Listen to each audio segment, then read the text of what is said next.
11, 10, 9, 8, 7, 6, 5, 4, 3, 2, 1, 0.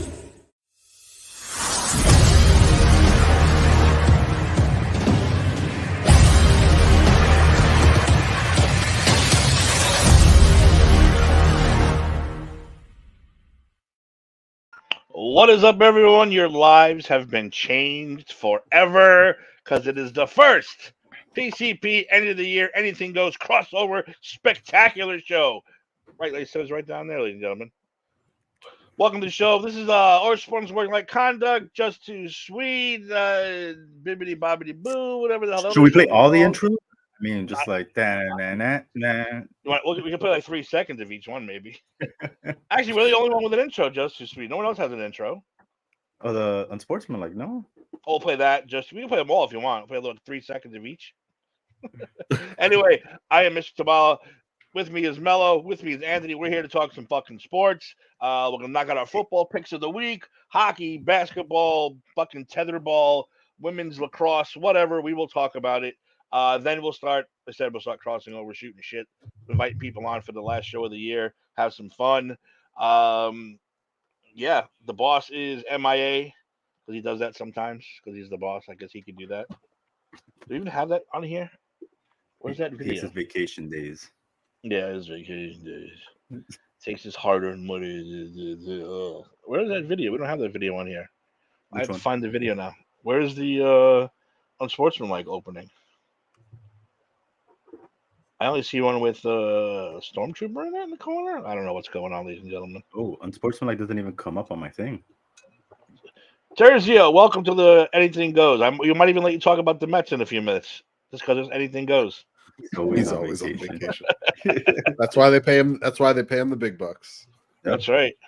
That's why we're nickel and dime shitheels. Maybe, I don't know. We're nickel and dime shitheels. He makes all the money, then goes sits by the pool with his latte and whiskey and whatever. It's 9:30 on a Friday night, and we're here. What's this one? Hang on. Welcome aboard. That's Skyliner Views. Oh, they have a thing. That's cool. They have it. What's this one? Hey guys, Russell. That's Russell Wilson. He was gonna do the intro for the show. Yeah, he is. You know, say, "Go easy on me, guys. Go easy on me, please." I mean, he needs a job soon. So I mean, I think there's some openings here. All right. So where is our opening? I don't have to play it, to be honest with you. I don't care. I'm just saying. It's missing in action. The following broadcast is brought to you by Pop Culture Pros. Whatever. Let's just fucking jump into it then. Frank says, what? Better than talking about the Yankees or the Giants. Okay, Terzio. Relax. Listen, the Giants are so mathematically alive for a playoff spot and the number 2 pick. Are they? You can't say that. Any other team can say that. No other team can say that. Yes. They are mathematically alive for a playoff spot and the number 2 pick, but they need to win out, and 30 other teams need to lose. It's never going to happen, but mathematically, people, mathematically. Mr. Jetson. It's gonna go back up the one Achilles one. The GOAT is who he's gonna go back up, if anything. Oh Jesus, here we go. Tom Brady's coming back? What? Would you really want Russell Wilson? Come on, Terzio. You gotta watch. I predicted this. He's unlimited. Oh, come on. I predicted Russell Wilson. Just listen, I've been saying Russell Wilson sucks for years now. Since we started doing these shows. I am not ashamed to say that I think he sucks. All right, guys. What do you say? He refs the NHL? What? The NFL who fixed the Ranger game? What are you talking about? You're talking about the one that's happening right now that they're losing to, the Eastern Conference champions? That one? Real quick, I have to run. Or do you think of those NHL officials who fixed the Rangers game? How do you fix the Ranger game? I don't know what you're talking about. Where do you get your news? The ones the newspapers that have the Bat Kid on it? Yeah, he's on National Enquirer. Yeah. What's the other one? The Sun. It might be telling the truth, but I don't know. Are you an Islander fan? Paper that Rogers reads. Let's go for the trifecta: the Mets, the Islanders, and the Jets. We'll get that trifecta Oh, going. man, that's a brutal combo right there. Oh, Unfortunately, that's how it is in this place. It's usually Mets, Jets, Islanders, Yankees, Rangers, Giants. That's how it usually is. Now, where Wait, wait. Where do the Knicks in Brooklyn fall in? Wait. I have a great story for what day was it? What day did the Knicks play the Bucks at MSG? Was it Saturday or Sunday? It was Saturday, wasn't it? Saturday, right? Okay. Saturday. I forgot where we were going. Where were we going? I don't remember where we were going, but we came up there at the station right there by MSG. And it was an hour and a half, 2 hours after the game, right? And so they have that street. Tim, you're gonna have to fill in the street names here because I'm not gonna lie, I don't know them like that. There's a street there on the one side of the stadium that's just fucking lined with bars, like halfway down. So we're walking down the street. It could be 32, 33, 35. It could be any one of those, actually. Tim's like, all the streets are lined with bars around there. Anyways, we're walking down the street, and there is a dude in his Knicks gear just full on barfing his brains out on the side of the road. And all his friends are just recording him laughing their asses off. And I just thought that was hysterical. New York. Just right there in the middle of the road. It was great. He says the Ranger. Here we go. Wait, let's start with this. Let's start with hockey while we're here. The referees called extra penalties during the Ranger game. Very questionable. It was all over the internet. I don't know how you didn't see it. I didn't see it because it's not real. That's how I didn't see it. They didn't call extra penalties. Extra penalties. Listen, the Rangers have been screwed so many times over the years. I hope it is fixed. I need a cup. I need another cup. They just tied it up against the Panthers, 3-3. There you go. How you like them apples? And if it Saturday, was fake, I'll take it. Since we are in the hockey talk, I went to the game on Saturday. Panthers versus the Golden Knights. The first time they played each other since the Stanley Cup. Nice. And my goodness, that was an incredible game. We definitely got our revenge because, man, that Stanley Cup left a bad taste at least in my mouth. And it just felt good. Started off, one of our guys knocked out one of theirs 5 minutes in. He got his 10 minutes in, but it was so worth it because he takes his gloves off, clocks him, and he just falls straight to the ice. It was amazing. Felt like a house of cards, man. That was beautiful. Yep. I saw the video on that. It was brutal. Such a great game. We ended up winning 4-2. Good way to start the Christmas weekend. Nice. Andy, got any major hockey news stories, shit that we ought to know about? Connor Bedard's really good. I've done some research on these Terzio claims, and it's Eric Johnson, who's a defenseman for the Buffalo Sabres, is claiming that an official called extra penalties on Buffalo during the game. So I'll look more into it later, but just based on the fact that it's coming from a player of a team that lost to them, I'm not going to spend a whole lot of more time thinking about it. Well, based on that logic, Patrick Mahomes is such a fucking crybaby. I guess they're going to investigate every team that they've lost to because he's a goddamn crybaby. I'm just saying, if that's how it works, then they better investigate every team that's beaten the Chiefs this year. Okay, so I as you're talking, I'm continuing to read. So here's the issue. So one of the Buffalo Sabres players gets laid out. Big hit. Eric Johnson goes after that player, instigating a fight. Keyword in that sentence, instigating a fight.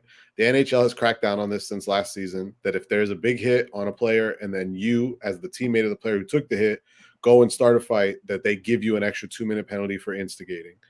Eric Johnson's claiming that the dude was a willing combatant. That's not instigating. That's literally the definition of what the NHL laid out last year. It's instigating. I'm sorry. No. I'll look into it more, but just from 5-minute half-ass internet research, it seems I don't know. Why is he right there? Because you don't like the Rangers? Listen, the Rangers have been pushed around for a long time. They're laying people out now. I'll take it. Zibanejad's getting a lot of shit for his hits. And don't get me wrong, the hockey stick to the face, yeah, that's not good. But his other hits, come on, stop crying. Yeah, so here I'll read verbatim Eric Johnson's quote. So I don't know if there's a gray area with the instigator or what have you, but that's not an instigator. That's two willing combatants that both accept a fight after what I thought was a hit on my partner, a young player in a vulnerable spot, and he needed to answer the bell for that. That's literally the definition of instigating a fight if you go after him. It's literally the definition. I I thought that was ridiculous. I'd like to say more, even if I get fined. I really don't care. I thought it was BS. That was Eric Johnson's quote. Yeah, I actually do remember this play. I didn't realize that it was seriously being taken as people were claiming it was fixing of a game. Wow. I'm taking Yeah. 16 of a game. I think that's too funny. I don't think the Rangers What scored did you on that think? Hey, power why play, don't you so go, I'm not sure it matters. Why don't you go fight him? You know, you'll be good. Like, how's that fixing? That's how you got to do it from now on. You physically stop and go, hey, go fight that guy. Oh, okay, I will. That's instigating. Terzio, I'll look into that. I just can't do it right now while we're live. If we weren't live, I would look into it more. I will look into it later, though. Terzio saying that there's something with that referee and previous claims of this, so I'll check into it later. But yeah, no, the NHL crackdown. I want to say it was last year around the same time when they decided to crack down on this because it was happening a lot. Anytime a player took a hit that was considered a big hit, that player who dished out the hit was immediately in a fight from another member of the team, and the NHL was trying to crack down on it. So they started throwing out instigator penalties. If your teammate took a hit and then you went and started a fight, instigator penalty. And they've been very, very strict on those rules. Like if two players just willingly off a face-off or whatever are like, hey, let's go, the NHL has let it go. But if it's because your teammate took a hit and then you went after the player, they're calling it instigating. No, it makes sense. I mean, All right. Any more hockey stuff? We'll look at that. We're going to put our best guys on this story just for you. We're studying them out right now to investigate this referee. Rob Van Dam? Rob Van Dam. Damn. That's our hockey investigator. That's right. He's Canadian, isn't he? And our what is it? I don't know how to say it. I gotta look it up. But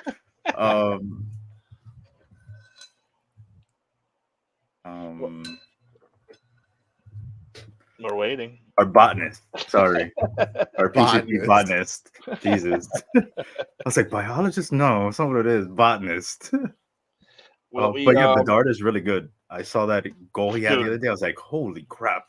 The fucking magic, the magic goal, like what the hell that thing is. Yeah, it's crazy when they do that. That kid's ridiculous. He is. I don't know how long before that team, is in the finals. Trouble. Yeah. All right. That's hockey, right? Anybody else? Yeah. Anybody referee? I watched the replay on that play. It's literally the definition of instigating. The hit is laid, and Eric Johnson comes across the ice to the player to start the fight. Yeah. So any other? I'll look into the referee though. Any other penalties called? RVD will find it, and we'll talk about it next time. That's what RVD does. He is Canadian, isn't he? I thought he was. Van Dam? Yeah, isn't he Canadian? Is he? No, I think isn't he from Battle Creek, Michigan? Is he? Let me know. I think he's built from Battle Creek. We're switching to wrestling already. He is born from Battle Creek, Michigan. He is from Battle Creek, Michigan. I stand corrected. I thought he was Canadian. I'd put him. I don't know why I thought he was Canadian. He's on my overrated list. Rob Van Dam. Overrated. So, wait, you weren't a fan either? I was never an RVD fan. There was way better high flyers than RVD back in the day. But no one was doing the coast to coast like him. The Rolling Van Thunder. Terminator. Yeah, Shane McMahon. Daminator. No, he stole X-Pac's finishing move. Stop it. The Bronco Buster? flying leg. No, the flying leg kick that X-Pac used to do to set up the Bronco Buster. I mean, we could easily say that maybe. I mean, there's an argument that Van Dam had the best frog splash of all time. Stop! Right there. We're gonna. I said there's an argument. We're going straight into wrestling now. The only reason I would say his is better is because he was fatter. So he looked like he caused more impact. He had more. His flight was more impressive to get that his fat legs ass, though. Like he would that open fat up ass his up, legs. dude. Eddie Guerrero though, come on. Nobody was cleaner than Eddie with the frog splash. Nobody. Eddie would go. Eddie's was close, but Van Dam would open it up because he was bendy, so he would open it up and bam. That's why it was a 5-star frog splash. Remember, Eddie broke his arm the first night on Raw doing that shit. I'll tell you guys, Rob Van Dam, one hell of a nice guy with the fans. He's probably high, Terzio. Probably. Everyone's a nice guy. And And that's the nice guy when they just stormed to he can't even. Hey man, what's up? Yeah, yeah. You met him at MCU Park. That's the what? The Mets. That's the minor league, right? The what's the Marvels have a park. The Coney I Island. was like, what's MCU Park? There's something in New York like that. I think it's Coney Island, right? They have a Probably. statue of Captain America in the park. They do have Marvel Night all the time. It'll be hey, MCU Park would be awesome. I would go. Hell You can have your little replica Statue of Liberty with the shield. When we went to California and the Avengers campus there at Disneyland, pretty cool. I wish it was bigger, but even for it being small, really cool. How was the Spider-Man really right there? Very disappointing. Really? So ours is better? Very disappointing. I would say so. Yeah, the one here, the Spider-Man ride here is better. It just obviously is more cartoonish here. Over there, it's supposed to be more. Well, over there you have it's like over here is like more comic-y. Yeah, for it being a ride based on an MCU property, I was very disappointed with it. Especially being that we waited like fucking 2 hours to get on the damn thing. I was like, this sucks. What's the ride in California? Which one? What is it? You sit in a car and there's two sides on the car. So there's people facing on one side, people facing on the other. And have you ever been on Toy Story Mania where you shoot at the screens? Yes. Okay, basically that's what the ride is, except instead of giving you something to shoot, you just go like this at the screen with your hand, and that's how you shoot. Which that part of it's like kind of cool, but the whole premise of the ride is silly, and it's very disappointing. You got to be real tired getting off that ride though, doing fucking. Oh yeah, after like the second screen, my kids were going crazy. After like second screen, I'm like, I'm not doing this anymore. I'll just sit here. I'm done trying to save this. Yeah. Save this world. Like, yeah, these spider bots are taking over the world. Sorry. What Disney should do is give you like an option at the end of a videotape of you doing that, but with no like not showing you what you're actually looking at, just you going. Like, look at this idiot doing all these moves.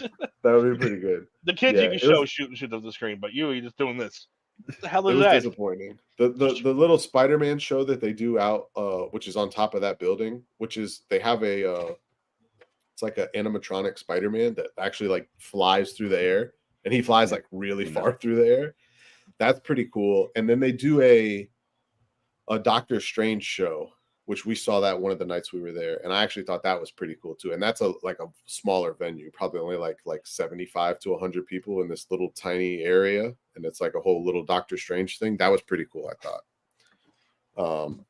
But the campus itself, like the way that they have the one building set up with the characters always walking around and stuff. Like I said, I really liked it. Oh, and the food there, the Hank Pym's food place, top notch. What does Hank Pym know about food?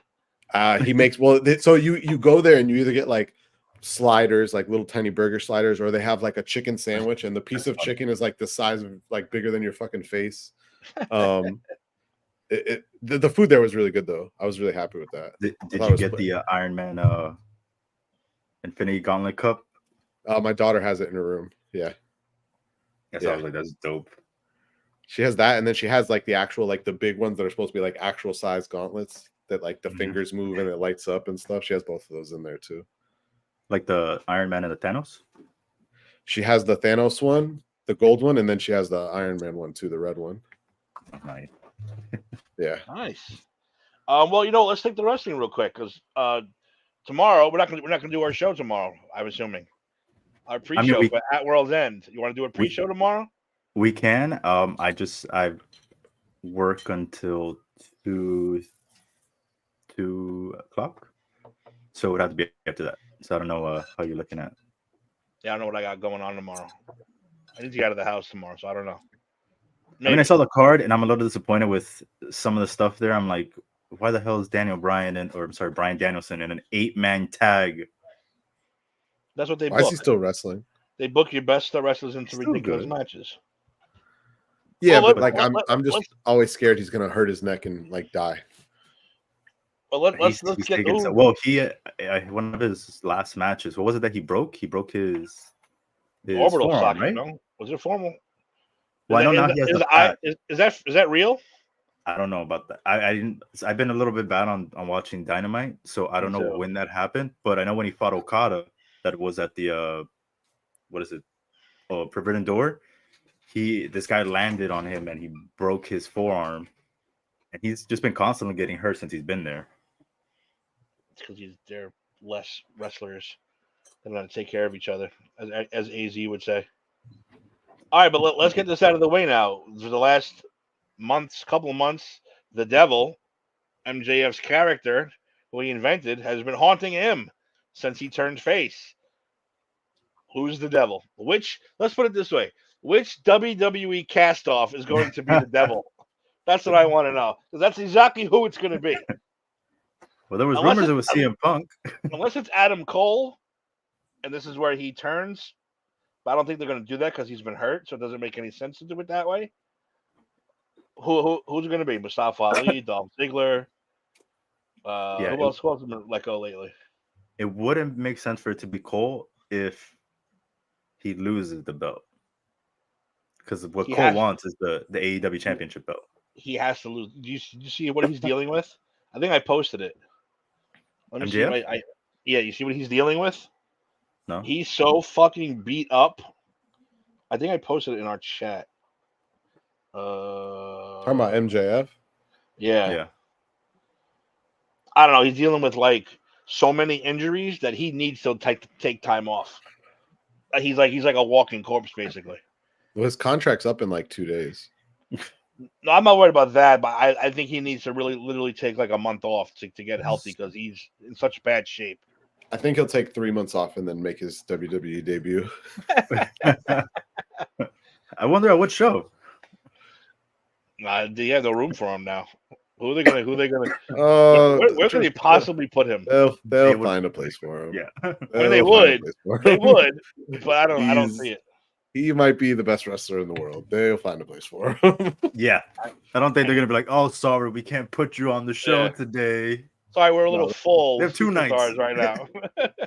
Yeah, they have plenty of time at 8 hours of WrestleMania matches to find a place for him. That definitely. I'm just talking about as far as the world title goes. So you think Samoa Joe's gonna get it? I do, just from the fact that he needs to take off, unless he pulls a Roman Reigns and he doesn't wrestle for like the next 6 months after he wins. I mean, if he's truly a free agent, though, are they gonna let him keep the belt? That too. Companies don't usually like that. No, you're right, but I feel like TK is a little bit different because he let Cody still hold He's a lot fucking different, that lunatic. He let Cody hold the TNT title, and he didn't have a contract yet. But Cody was still independent on the time, right? But Cody was also Cody. Yeah. He had part of the company at the time. Yeah, that's a little different. He wasn't a nickel and dime shitheel. He was like one of the major guys. Hey, you talking about Samoa Joe? No, I'm just saying. Oh, okay. Dang. I mean, I'm not a huge Samoa Joe fan, but like, dang, I thought he was better than that. I think it'd be interesting that another outsider will win the world title before the homegrown talent that he's been talking about for 3 years. I mean, who we got? We got Kenny's won it. Hangman. Jericho. He's out now too, isn't he? Kenny? But Jericho, I don't claim him as a homegrown. No, I don't mean homegrown. I mean, you're talking about the outsiders, you mean? The homegrown guys, you mean? Yeah. Outsiders. Kenny Omega's not a homegrown. Yeah, he's not a killer, but he's started the company. No, he didn't come in. Who are you talking about? Omega? Yeah. Do you think he regrets signing with them?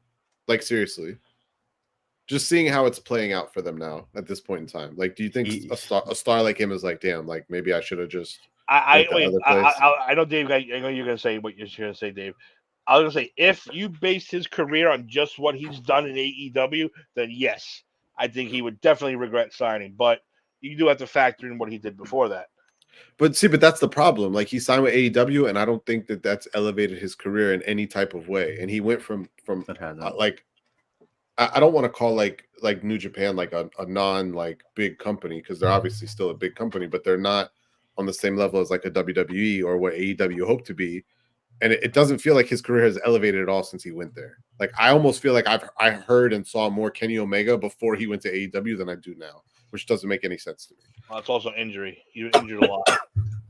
Yeah, but like, I don't know, man. It just feels like, I don't know. I I'm mean, just a question. Just a good question. It depends on how he views it. If he views it just wrestling wise, then I would say maybe yes. But because he has that EVP thing and working in the back and things like that, maybe he's like no, because in WWE he's not gonna get that, and maybe that's what eventually he wants to do. I don't know. I know he's really banged up right now again, and I don't know how much longer he has. But why wouldn't he get something like that? See, I don't. I think now, because by all accounts, Vince is no longer in any sort of control Nope. with Thank WWE. God. Thank Yeah. God. That Triple H is basically running the creative side, which I think is a good thing. I think we would all agree is a good thing. Yes. And it seems, I don't know, it seems like they're more open and willing to do things that they were never open and willing to doing before. And I mean that in a good way. Whereas Vince kind of drew a line in the sand on a lot of things, and basically that line would never be crossed. I think Triple H is much more of just a newer breed of like, we're going to do what we have to do to keep going and to keep growing and to keep getting better. So I don't know that that's true, that he wouldn't be allowed to do some of the things he's allowed to do at AEW, but I could be wrong. Obviously, you guys are more plugged in on that stuff than I am, but I do find the question interesting because, like I said, I do feel like since he's gone to AEW, I've seen and heard of him less than I did when he was doing his own thing, which is crazy. Especially because I think he's probably one of like the 5 to 10, I would say 5 like best in the world. And I say that pretty confidently. I mean, maybe I don't know how old he is. He is 40. So in wrestling terms, that's not that old. Like he's still probably got a good 10 years left in him, I would say. Right? Yeah, he's, Like, yeah, depending if he changes his style, he can't be taking what is this Dragon Buster 97s on his head every week.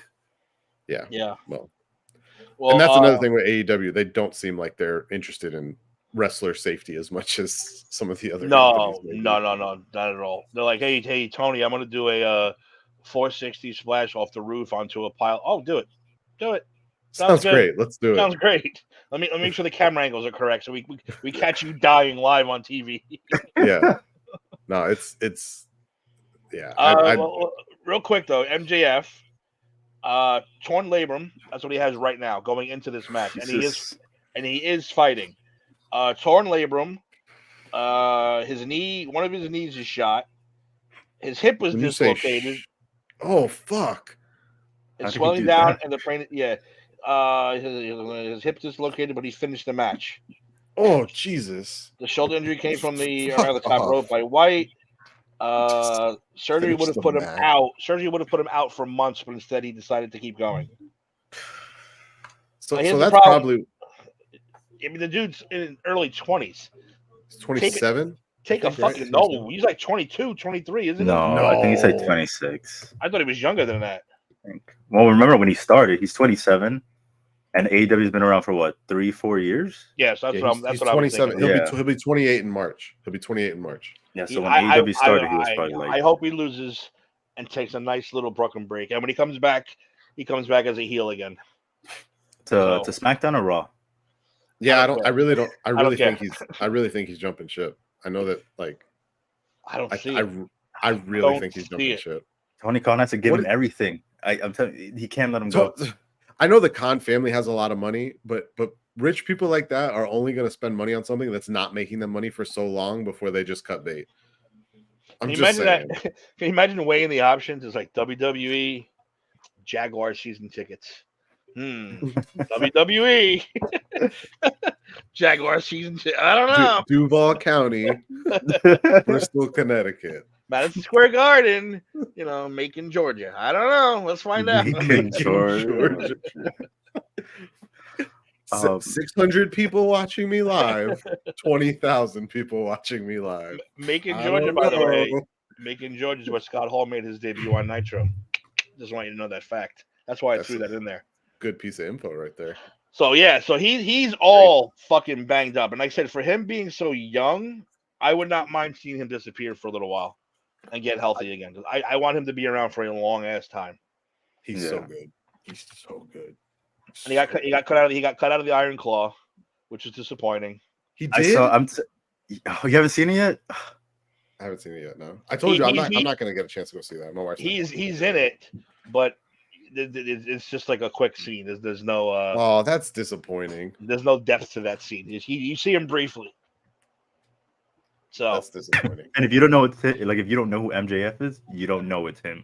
yeah, you wouldn't That's know, how you quick wouldn't it notice him. Well, Yes. WWE has a really good track record of creating some big time movie stars. So if he really wants to go that route, I think we know where he wants to sign. Dave, They've arguably created one of the biggest movie stars in the world.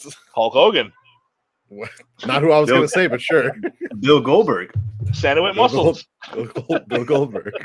Santa with muscles. Go on, Santa. Kevin Nash. Kevin We Nash. can be serious on He's that one. actually had a pretty decent movie career. Because you know but why? think about Because he kept it low key and in his range. He didn't try to go out of the way and do something stupid. but Cena's been pretty successful. Yeah, it's been. You know, I watched Cockblockers the other day for this, like the second time. He was actually really pretty good. That's actually a freaking It's funny funny. movie. That's a funny He's- movie. Him in comedies has played really well, I think, in some of the comedies I've seen him And in. I Sisters, thought- the drug dealer and Sisters, he was fucking great in that. Yes, that was hilarious. There's one that I saw recently. I think it's on Hulu or maybe it's on Netflix. I forgot. It's like a couple, so it's him and like Oh, I his didn't watch wife, it. and then they end up meeting like this other couple ends up meeting them on vacation, and then they like go crazy and stuff like that. The couple is gonna get married, and then they just show up to the wedding. Yeah, I heard about it. Was it good? It was actually pretty funny. I enjoyed it. Is he I the like it. crazy? Is he the crazy guy or the straight guy? He's the crazy guy. Really, that I'd like to see. Then I want to see him be the Yeah, crazy Yeah, guy. that's he's found a lane, which I haven't sat down and watched all of Peacemaker, but from the parts of it I have Oh. seen, You gotta he do that. is top notch. Yeah, that top to notch me in that. that is DC's best work. It is. That might be their best casting. 1000%. Peacemaker, He's- you don't get him better than that. Yeah, that from like I said, I haven't sat down and watched the whole. I'm going to just because I do like Cena, and from everything I've seen from that, I'm like, this looks fucking great. The fact that they went out and shot some really shitty movies, other than focusing on Peacemaker season 2, shows you where DC's head was at. It's like fuck those movies. Peacemaker was outstanding. And Mhm. that see, and I think that's their. We're gonna, And then the we're gonna ending transition with into DC. We're never the gonna get to ending the with football picks. We'll get to our picks.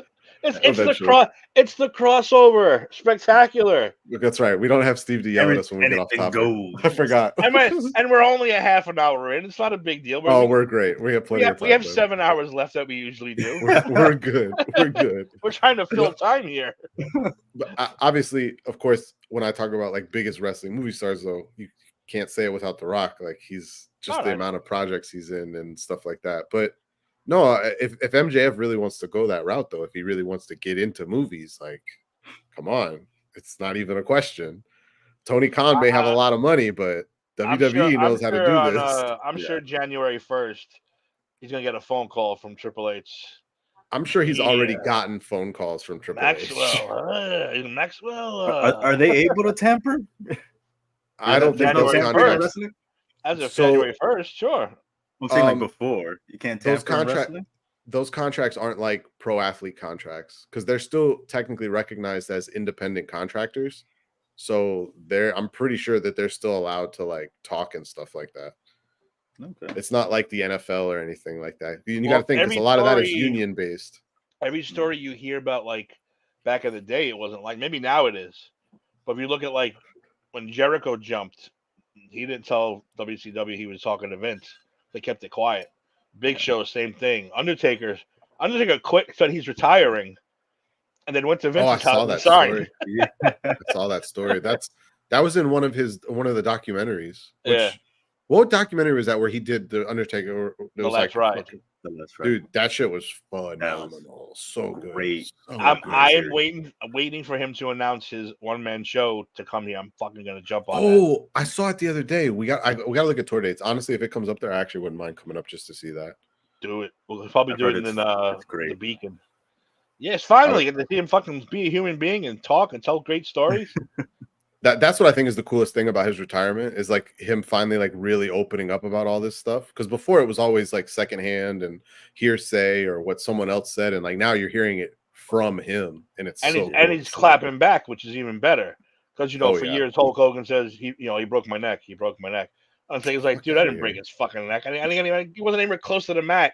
I protected Yeah. that dude like he was a piece of like gold. He's like a baby. He didn't come anywhere near the mat. Think about how devastating his finishing move could be to someone, and how many people, how many large human beings he's done that on, and how safe he's kept basically everyone. And Hulk And- Hogan, and- the only one. And that's a guy right there who, like, when you talk about like the behind the scenes stuff and like the brotherhood and protecting each other, and like, yeah, you're out there to perform and entertain, but you're also out there to keep your partner safe and everything like that. The whole the Undertaker, just, I've never heard anyone other than Hulk Hogan say something negative about him. Yeah, I think he's probably the most respected wrestler of all time, I think. Yeah, He's gotta be up there. Absolutely. No, I've never heard anyone say a bad word about that guy ever, just Hulk Hogan, except He's for the Hulk only one. Hogan, because Hulk Hulk Hogan. Hogan's the only one. His new name should be the Barrier. I am the Barrier, brother. I will bury you. That's it. Speaking of Hulk Hogan, he found Jesus. He was saw that. baptized the other day in the muddy waters. Come on, Hulk. In the really? waters of Lake Minnetonka. I don't know where he would. No, well, then he'd be Prince. But no, I don't know where he got baptized. In the Bay of Tampa Bay somewhere. Who the hell knows? Clearwater. He lives in Clearwater. I've been Clearwater. to his bar in Clearwater. It's shit. There you go. He got. It's blessed. shit. It's Stop. shit. Don't go. It's a waste of No. time. His story's kind of his beer shitty sucks too. too. His story's beer kind of sucks, shit too. The what? The beat shop. You remember the beat shop? No, I didn't go when we were there last time. We went to the bar though. Aren't you near Orlando? You should go. Just go, because it's. I am near. I'm like 45 minutes to an hour, but yeah, I mean technically where I live is a suburb of Orlando. It's 5 minutes from the Universal Studios. It's like right there. Oh, It's even on closer to International Drive. Yeah. Sorry. Orlando. Oh, Yeah, it's he has by a beach shop. It's a beat shop, but all it has the titles, the belts, and a big Thunderlip statue. It's right Oh by my the God. Popeyes. It's on the side of the Popeyes where the big McDonald's is. You know what? I work now. Oh my God. It's a giant Hogan's Beach Shop. It Yep, looks yep. like it's in an old 7-Eleven. That's hilarious. It's not when you walk in. There's a lot of space. Like, dude, fill this in. You're 50 years of wrestling. Fill this space in. T-shirts of wrestling. Half the space is taken up by a giant Thunderlip statue, the Corvette, and like a mini ring. It's like, dude, come on, fill this place up. The only cool thing is he has every belt known to mankind in there, but they're all $500 each, which I'm not spending on a belt. No. It looks like they may have taken. Oh no, this is 5 years ago. Never mind. Disregard.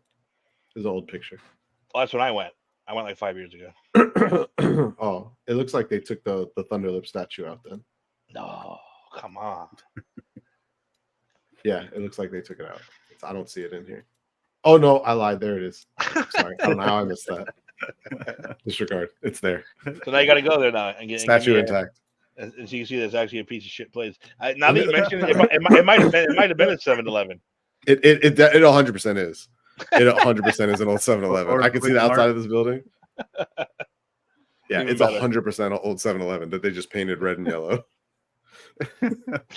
So I guess he's on his burying tour after he found Jesus, because that's just what he does now. Ric Flair burying. Bret Hart he carries that shovel everywhere he goes. So, but yeah, but Taker, nothing. You hear nothing. But I said, even if he starts to fight back, that's better than nothing. Like with Hogan, I didn't fucking break that guy's neck. He's like, come on, give me a break. But even then, like, he could have gone in a lot harder on Hogan, and he really didn't. Like, he No. still kind of kept it pretty tame. Yeah. Wow, it is Whatever. literally right down the street from Universal. Holy shit.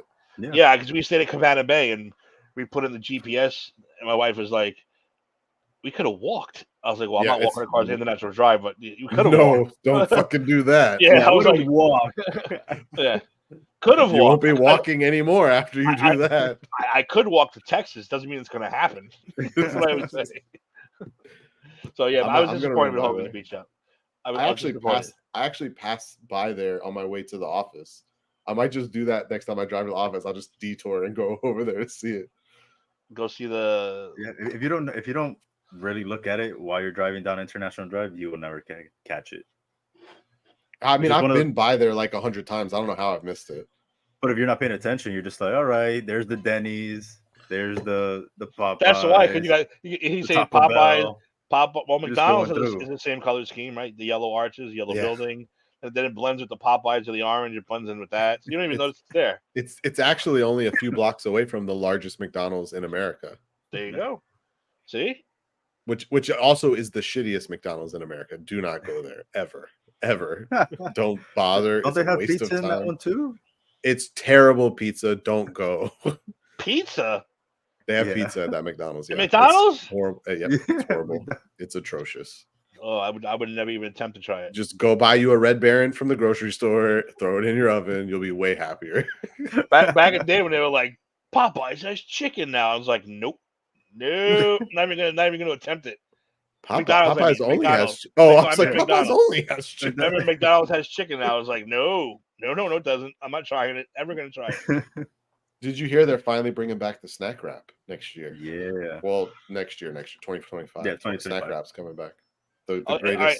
fast And food snack wrap ever. In the spirit of this show, with anything goes, let's settle this once and for all. The McRib, yes or no? Thank you. Thank you. I took a bite of that thing, and I swear to God, I saw stars. I saw like psychedelic colors, and my tongue like felt like it had fur on it. I was like, "What is this? And why do people love this thing so much?" Dave, we're about the same age. You went to school in Broward County as a kid, or No. Miami-Dade? Miami-Dade, yeah. Okay, so they have the same lunches in Miami-Dade. It's fine. Tell me that shit is not that same garbage ass barbecue beef sandwich that they used to sell to us at school. Tell me Yes, that's not that the shit was same fucking disgusting. thing. Yes. It was horrible. Oh my! Every time that was for lunch, I'd That be like, I'm not sauce is hungry not even today. good. Yeah, It's that sauce so is bad. terrible. I don't know That's what so meat bad. that is, but it ain't pork. It's definitely not pork. I Yeah, remember I've never been a McRib fan. the only reason I tried the McRib wasn't even because I saw the McRib commercials and I was like, oh, this looks great. It was me watching The Simpsons, and that it was like when Krusty Burger was doing like their own like McRib sandwich thing, and Homer was like, oh, and he would eat it, and he made it look so good. And I was like, damn, it looks so good on The Simpsons. You know what? Let me go try an actual McRib, from McDonald's. I went, got it, looked at it, I was like, this doesn't look good. I had a bite and I was like, this is the worst thing I've ever put in my mouth. It's terrible. It's horrible. I don't know why they make such a big deal when it's back and people love it. I'm like, this is terrible. What is wrong with your taste buds? I just tried it for the first time a couple years ago. My brother-in-law went crazy over it. Oh my God, it's back. It's back. And I was like, that's right. You know what? I got to try this thing once and for all. Let me go try one. So I got one and I opened it. I'm looking at it. I'm like, first of all, to me, I thought I had to clean my eyes out. I was like, do I see green? Am I seeing green? Like, I never used to see green when I'm looking down at a McRib. Why am I looking at green something? I was like, oh, you know what? Maybe that's just whatever. I took a bite. I said, no. Like, I literally said no, and I threw it. I was like, no. I was spitting it out. I had to rinse my mouth out for like 10 minutes. It was disgusting. It's terrible. It's horrible. I immediately don't know went on why Facebook anyone and I likes wrote, it. why? Why, people? Why is this a thing? Why do you people love this thing so much? I've never understood it. I've never understood it ever. I don't either. It's so weird. It's disgusting. What you guys say is that the worst or top 3 worst fast food items that have ever come out that you've had? Like individual items from different places? Yeah, from different places. Number one, that would be number one for me. By far. By far. It's definitely top 3. I don't think Yeah. I don't think there's any question it's top 3. Oh, I'd have to but really shit. think about I'll tell you it. what number 2 is. Papa John's. The entire franchise is disgusting. Oh, I disagree. I actually like Papa John's. That sauce is like, oh my God. It's way too much. I maybe it's the New York in me. I took a bite of that. I was like, what is this? This is Leave fucking me with my Pizza Hut. This is like spicy ketchup. What is going on with this fucking sauce? Spicy ketchup. It's disgusting. I do like that they do the for Halloween they'll do the pumpkin shaped pizza, Stop. It's so bad. Yeah. but it's a thin crust, so the sauce isn't that bad. And if we're gonna get into Anthony, me and Dave always battle. He likes Applebee's, hates Chili's. I love Chili's, hate Applebee's. I'm not an Applebee's fan. I'm not a huge Chili's fan, but Chili's drinks and chips and salsa are clearly top notch. So chips and salsa, yes, but Their you can chips and get salsa this- is like the some of chips the and best salsa around. It's like crack. Their just what? bacon burger It's like crack. is fucking phenomenal. Their burgers are pretty good at Chili's. I will agree with that too. I actually do like their I don't burgers. even look at a menu. I walk in like a fucking pimp. I just go, just bacon burger. That's all I need. It's just That's all I need. I'll do Let's chips and salsa, and then the Mexican egg rolls. The Mexican egg rolls are the Mexican or the Southwest? You're talking about Southwest egg Southwest. rolls? The Southwest. Southwest egg rolls are really Not the good. same thing. I'm sorry. Yeah, that. The Southwest. Yeah, and you get a egg triple rolls. dipper. You get the chicken crispers, the Southwest egg rolls, and a couple slides. Come on. Yeah, you know, the more we talk Better about than this, I don't Applebee's. think it's close. It's definitely Chili's over No, Applebee's. Applebee's. Applebee's has dollar margaritas. It has How dollar. good can a That's dollar not a good margarita be? thing. That's not a good thing. What do you mean? That's not, they also have 2-for-1s. Everywhere has 2-for-1s. Chili's has two. Yes, it is. Buy one, Chili's get has one. 2-for-1s. Margarita. Duffy's has Yeah, but I'm 2-for-1s. saying that's why when you said Yo, the if you want Chili thing, I was 2-for-1s, like, go to Applebee's Duffy's. does Duffy's is too. way better than Applebee's. You live in South Duffy's Florida, is- go to Duffy's. There's Duffy's is everywhere. better than Chili's, I think, too. Oh, Tim, if you ever But go I down wanna to go in South Florida, Flanagan's.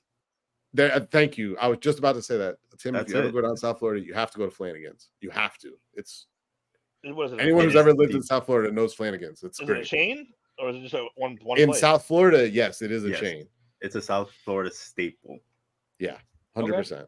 I'll Get the remember that. ribs, get the drinks. Their seafood's really good too. If you want to get like a fried fish sandwich, they're all delicious. You just They- pick which one you want. You have an option because, yeah, like he said, like the ribs, phenomenal. It falls off right off the bone. They have the rib rolls, which are like egg rolls. Oh with my rib god, inside. fucking rib rolls are so good. My god. Then they have like, let's say you want something different. They have this lemon pepper chicken pasta. I've had it. That sauce. Oh, it's delicious. I'll try Their it. bread, their Bring it down. garlic bread is amazing. And then they have great deals. So Yep. let's say you want just wings every Wednesday, and then every day from 10 to 12, you can get 10 wings and a free pitcher of beer. Nice. Always And good it's a deal. great deal. That like on Wednesdays, that place is crazy from open to close because everyone's going, getting 10 wings, pitcher of beer. 10 wings, pitcher of beer. Everyone has their own pitcher and 10 wings. I'm not gonna lie, and Dave may laugh at me for this. They have I forgot what night it is, but I have done it a few times. They have a prime rib night. Their prime rib's not bad. It's really not. I haven't had the prime rib, but I have heard people say it's not good. bad. Give it a try. It's not bad at all. Just You saying. want, you want to hear one of the greatest prime ribs I've ever had in my life, and you're both going to be shocked to shit. Shocked to shit when I tell you where. I'm listening. Take a guess. You want to take a guess? Take a guess. As long as you don't say a McRib, I'm good. I will give you 1,000 chances you would never guess what I'm about to say. Fridays, Outback. the WWE Cafe. Nope. That was all that food was bad, by the way. All Is Star it in, Cafe, is WWE, all bad food. All it bad. in New York? Is it in New York? It's everywhere. It's everywhere. It's everywhere. Hollywood. Is it? It's not Chili's or Applebee's because I don't think they have prime rib. It's in every state, in every country. It goes TGI everywhere. Fridays. Does Fridays have a prime rib? I don't think they do either. Actually. Planet Hollywood.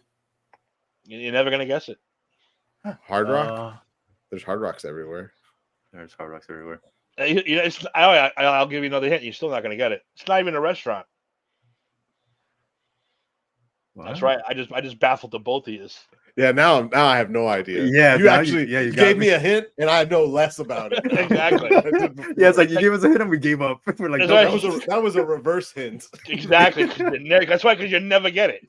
I You'll have never no guess idea. it. I now I don't even know what Ready? to guess after You you said ready? that. You're both gonna be shocked. And I'm not lying. I'm not making this up at all. I can actually bring on people to prove I'm not lying. Amtrak. Really? Amtrak has fucking phenomenal prime rib. Not even Really? joking. Really? Yes.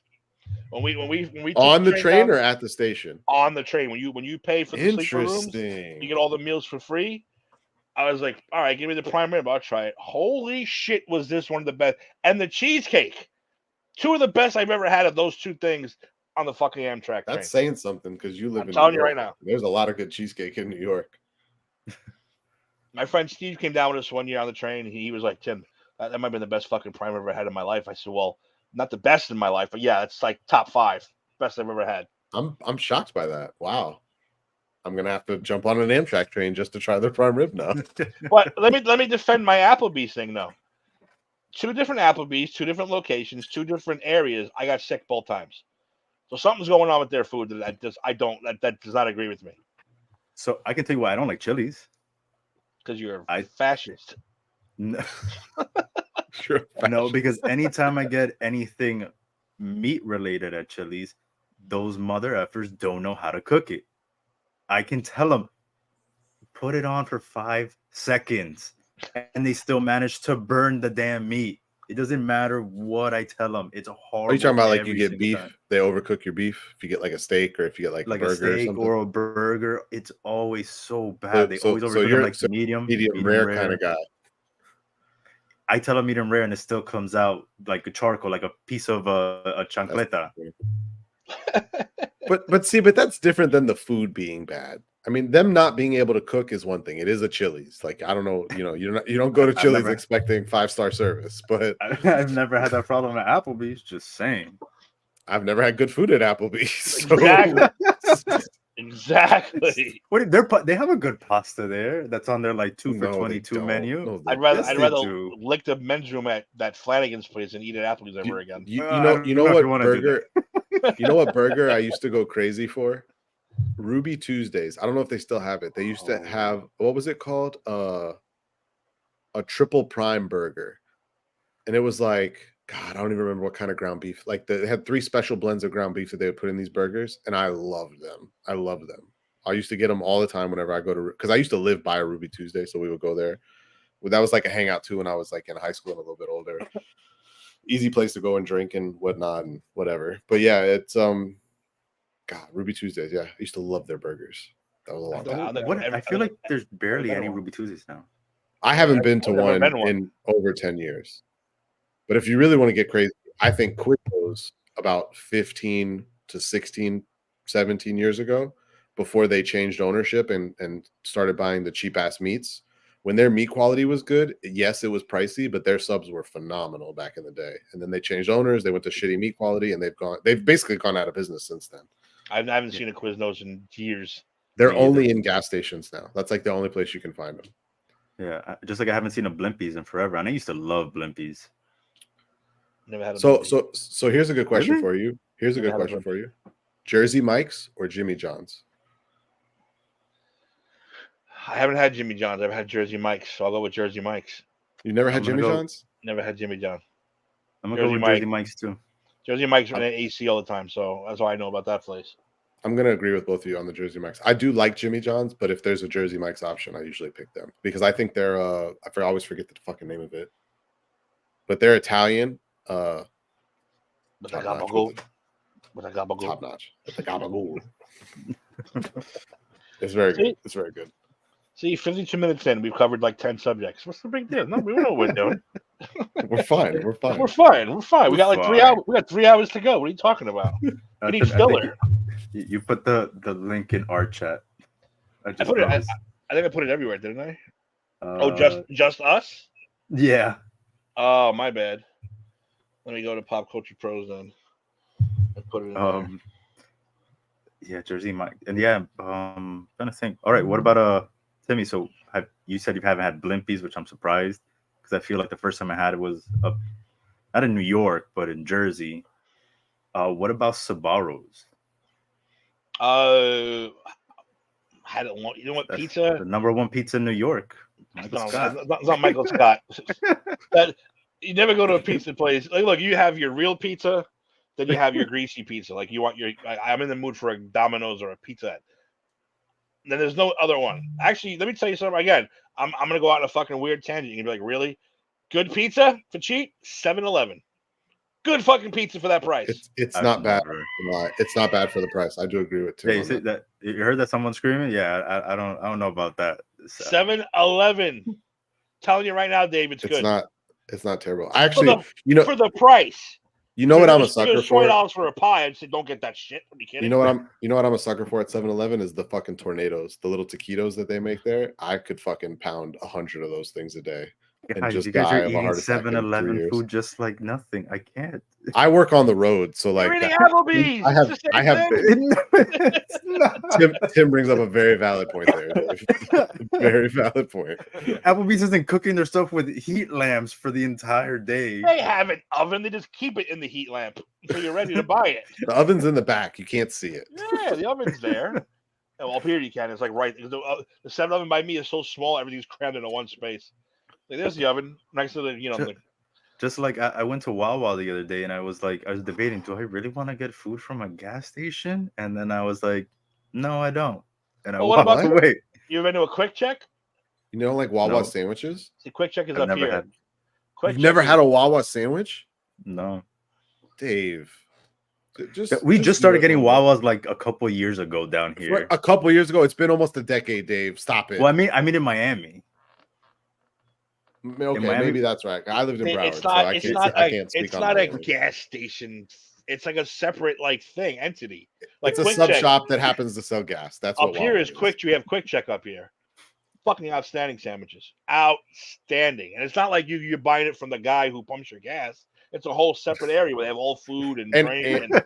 And here's When he's another not- rule of thumb with this whole gas station.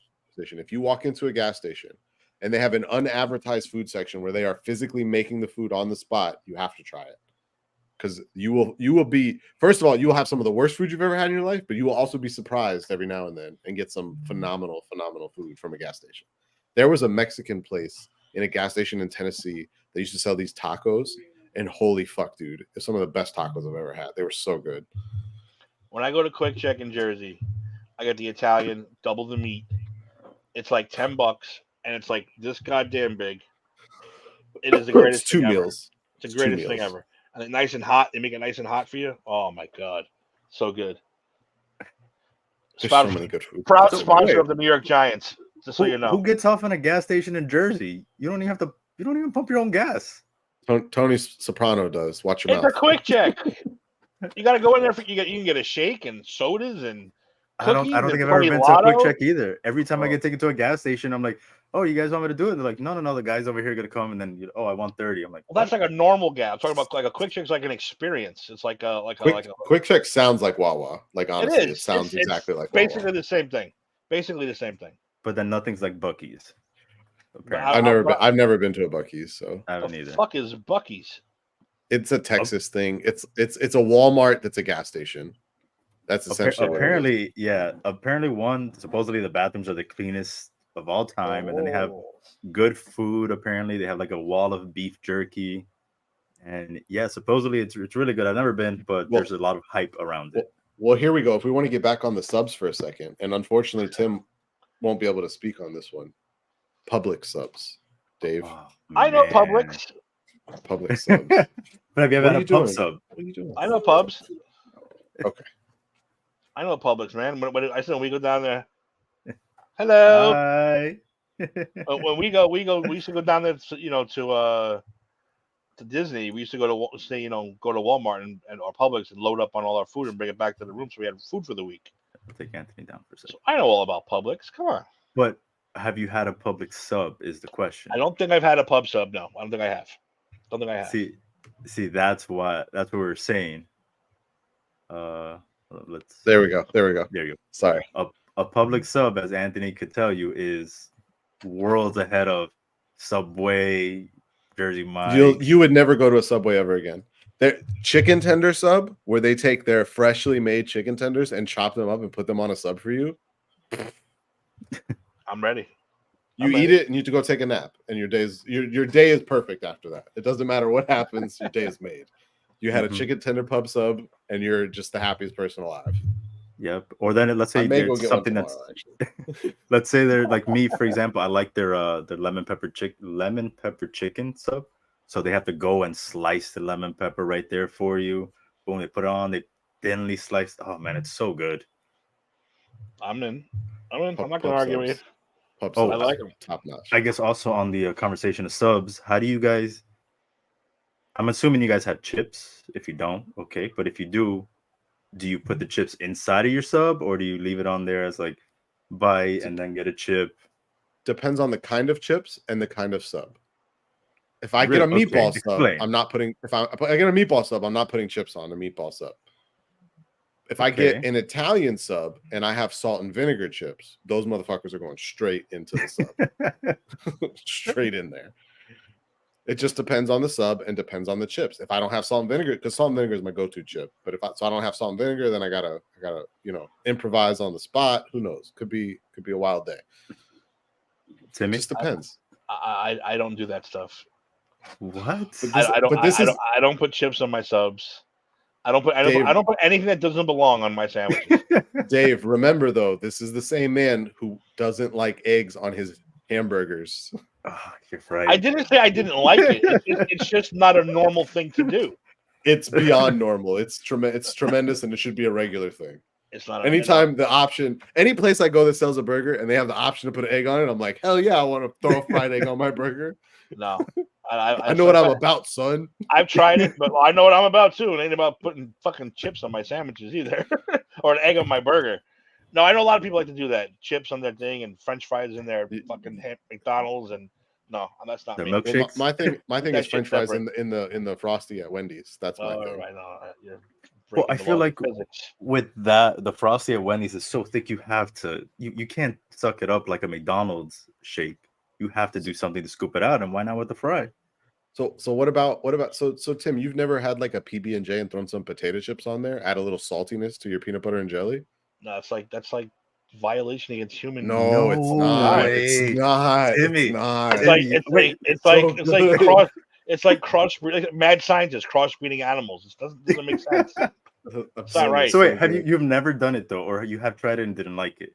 I've never done it. The closest I've come to Oh, anything Try wacky, it, record it. I want to see the reaction. I tried Yes. peanut butter and banana because Elvis's favorite. That I've done. You don't like wait, it which though? one? No, I liked it. It was pretty good. Oh, okay. Wait, what Peanut was butter, it? peanut butter Peanut banana. butter banana. Oh no, Top notch. that's great. Yeah. Top Yeah. notch. I only did it because Elvis did it. There's only You want to reason I did it. you want to get really frisky? Throw some bacon on that bad boy. Oh yeah, bacon. Well, look, bacon's good for everything. I mean, come on. This is true. Oh yeah, bacon on a PB&J even. The Interesting. I've never peanut had butter, that. the saltiness of the bacon, the sweetness of the jelly, it works. Throw a banana on there, get I crazy. mean, I've had it in ice cream, like a maple Love bacon ice cream sundae. Yeah. Come, Timmy, come Oh, on. maple bacon ice cream is phenomenal. I've had that too. So I have do. a very, I guess you want to call it a sensitive palate, if you want to call it that.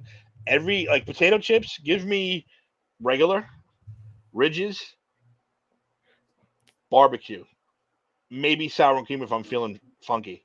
Other than that, you can take every other chip and shove it up your ass because I can't take it. Like when they came out with like chicken and waffle chips, I'm like, fuck yeah. I took one, I was going, I didn't like Every the chicken other and waffle ones. pickles, didn't pickles, everyone I do I like throw- the pickle Ketchup? ones though. I do like Don't the like- pickle chips. I have a very weird palate, I guess, because any of that new shit that comes out, I'm like, nope, not gonna try it. So Not will gonna you try even it. do like the sea salt and cracked black pepper ones then? I mean that's pretty basic. Yeah. that's No? basic. Really? Just salt and pepper on a chip? Oh Pepper, man. pepper doesn't belong on a chip. You know what it is, Tim? You got to come down to South Florida. Spend like the summer here, and we got you. Like We'll we be have calling to everybody jit in no time. Can't do it. Hey, I was, what We'll was get what was it? This Get was you it some golds. It'll be great. the chicken some and waffle. chains. There was one of them I was super pumped for the chip. Some Cuban links. I was super pumped for one of them, and I finally got it. And I was like, I was like literally scraping it off my tongue. The And, like, chicken and waffle one's not good. chicken and And I waffle. love chicken and waffles. I don't think it was chicken and waffles. I don't believe in chicken and waffles either. By the way, What?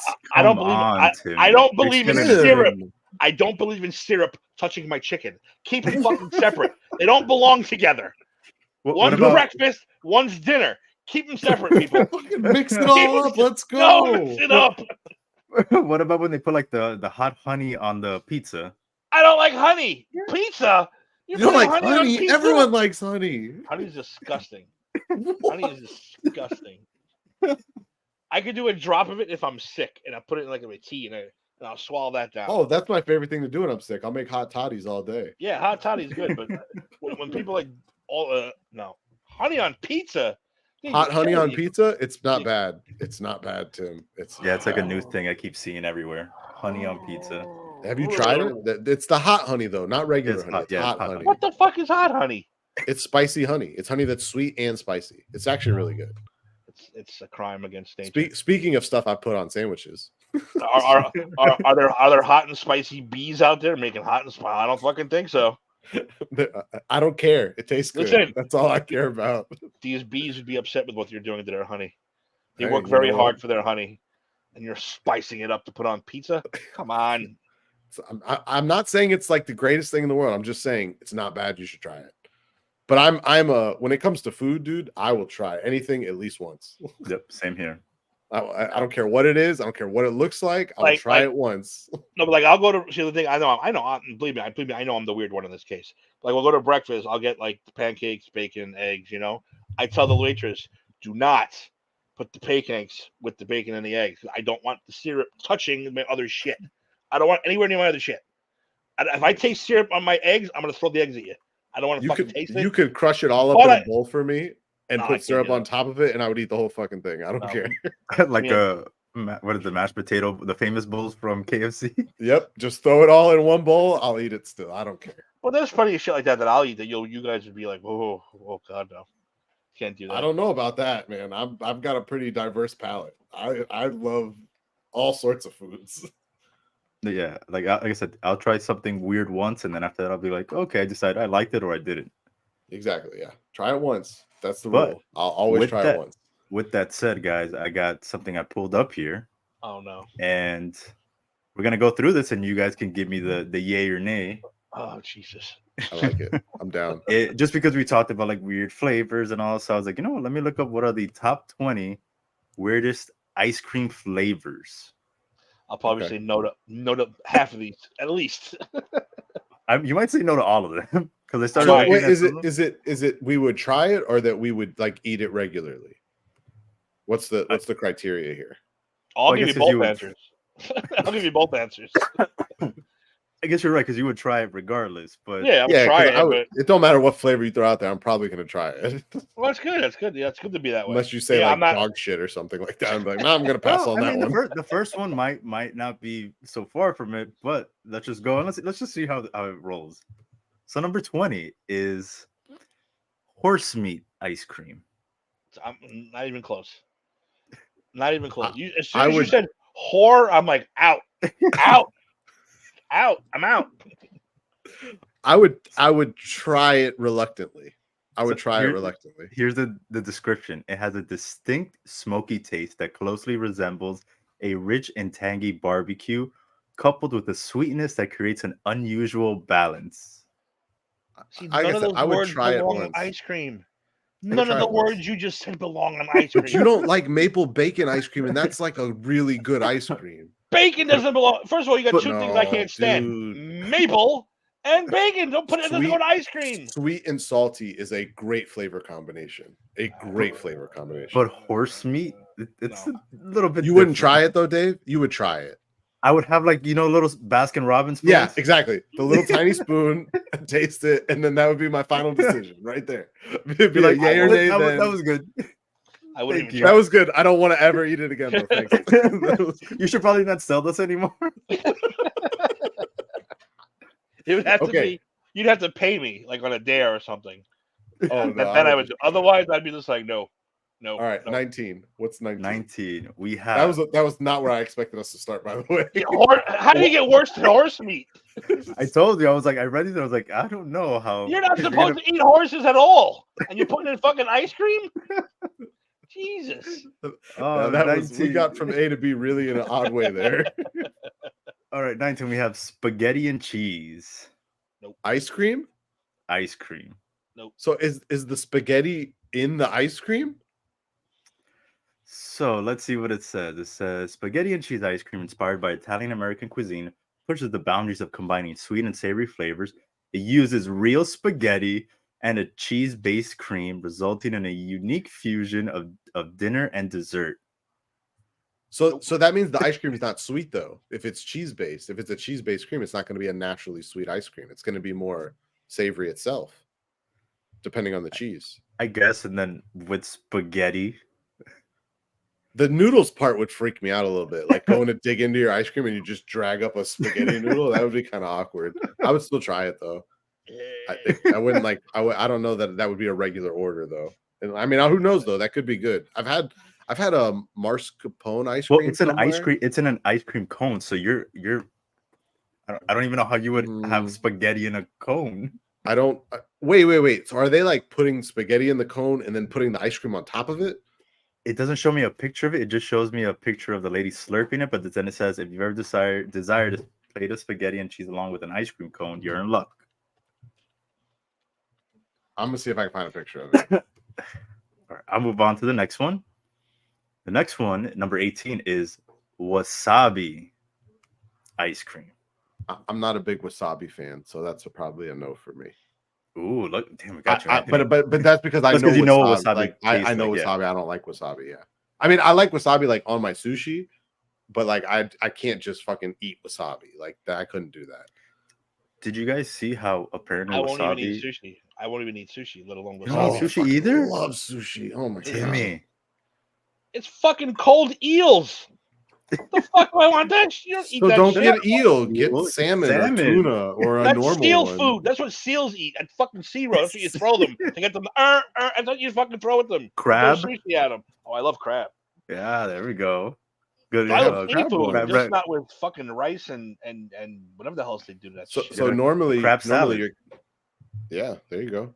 Normally your California roll is made with crab with a K, so it's not really crab, it's a white fish that just looks like a crab.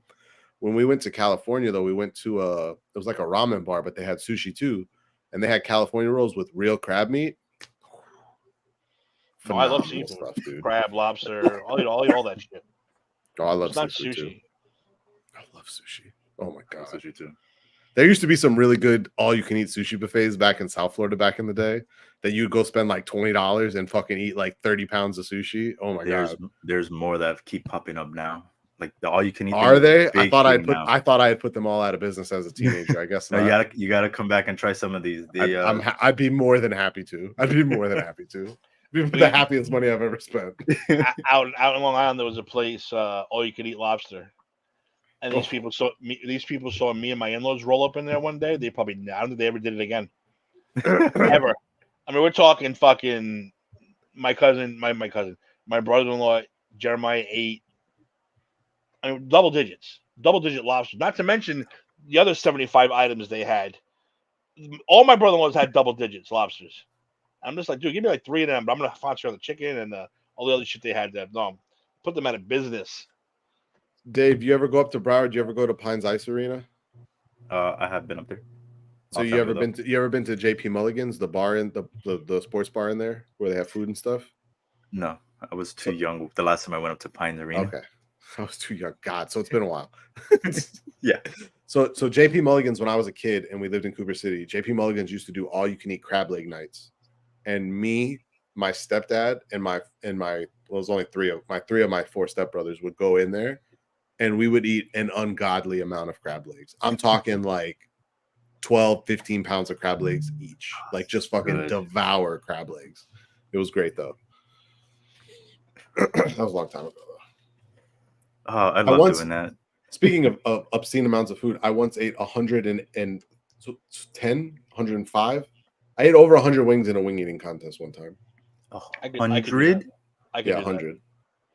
You guys are animals. I don't know how you Not guys as do crazy. that. I was a little bit younger back then. My metabolism was still faster than it is now, and I could handle it. Were they boneless? I could do that. No. I could do that Wednesday if I wanted to. That was. What- I don't know if Wings He does that on the I don't Super know. Bowl. Wings just I don't know. We get each other. That's what I'm gonna say. We get each other. I love wings. A good wing with the right sauce on it.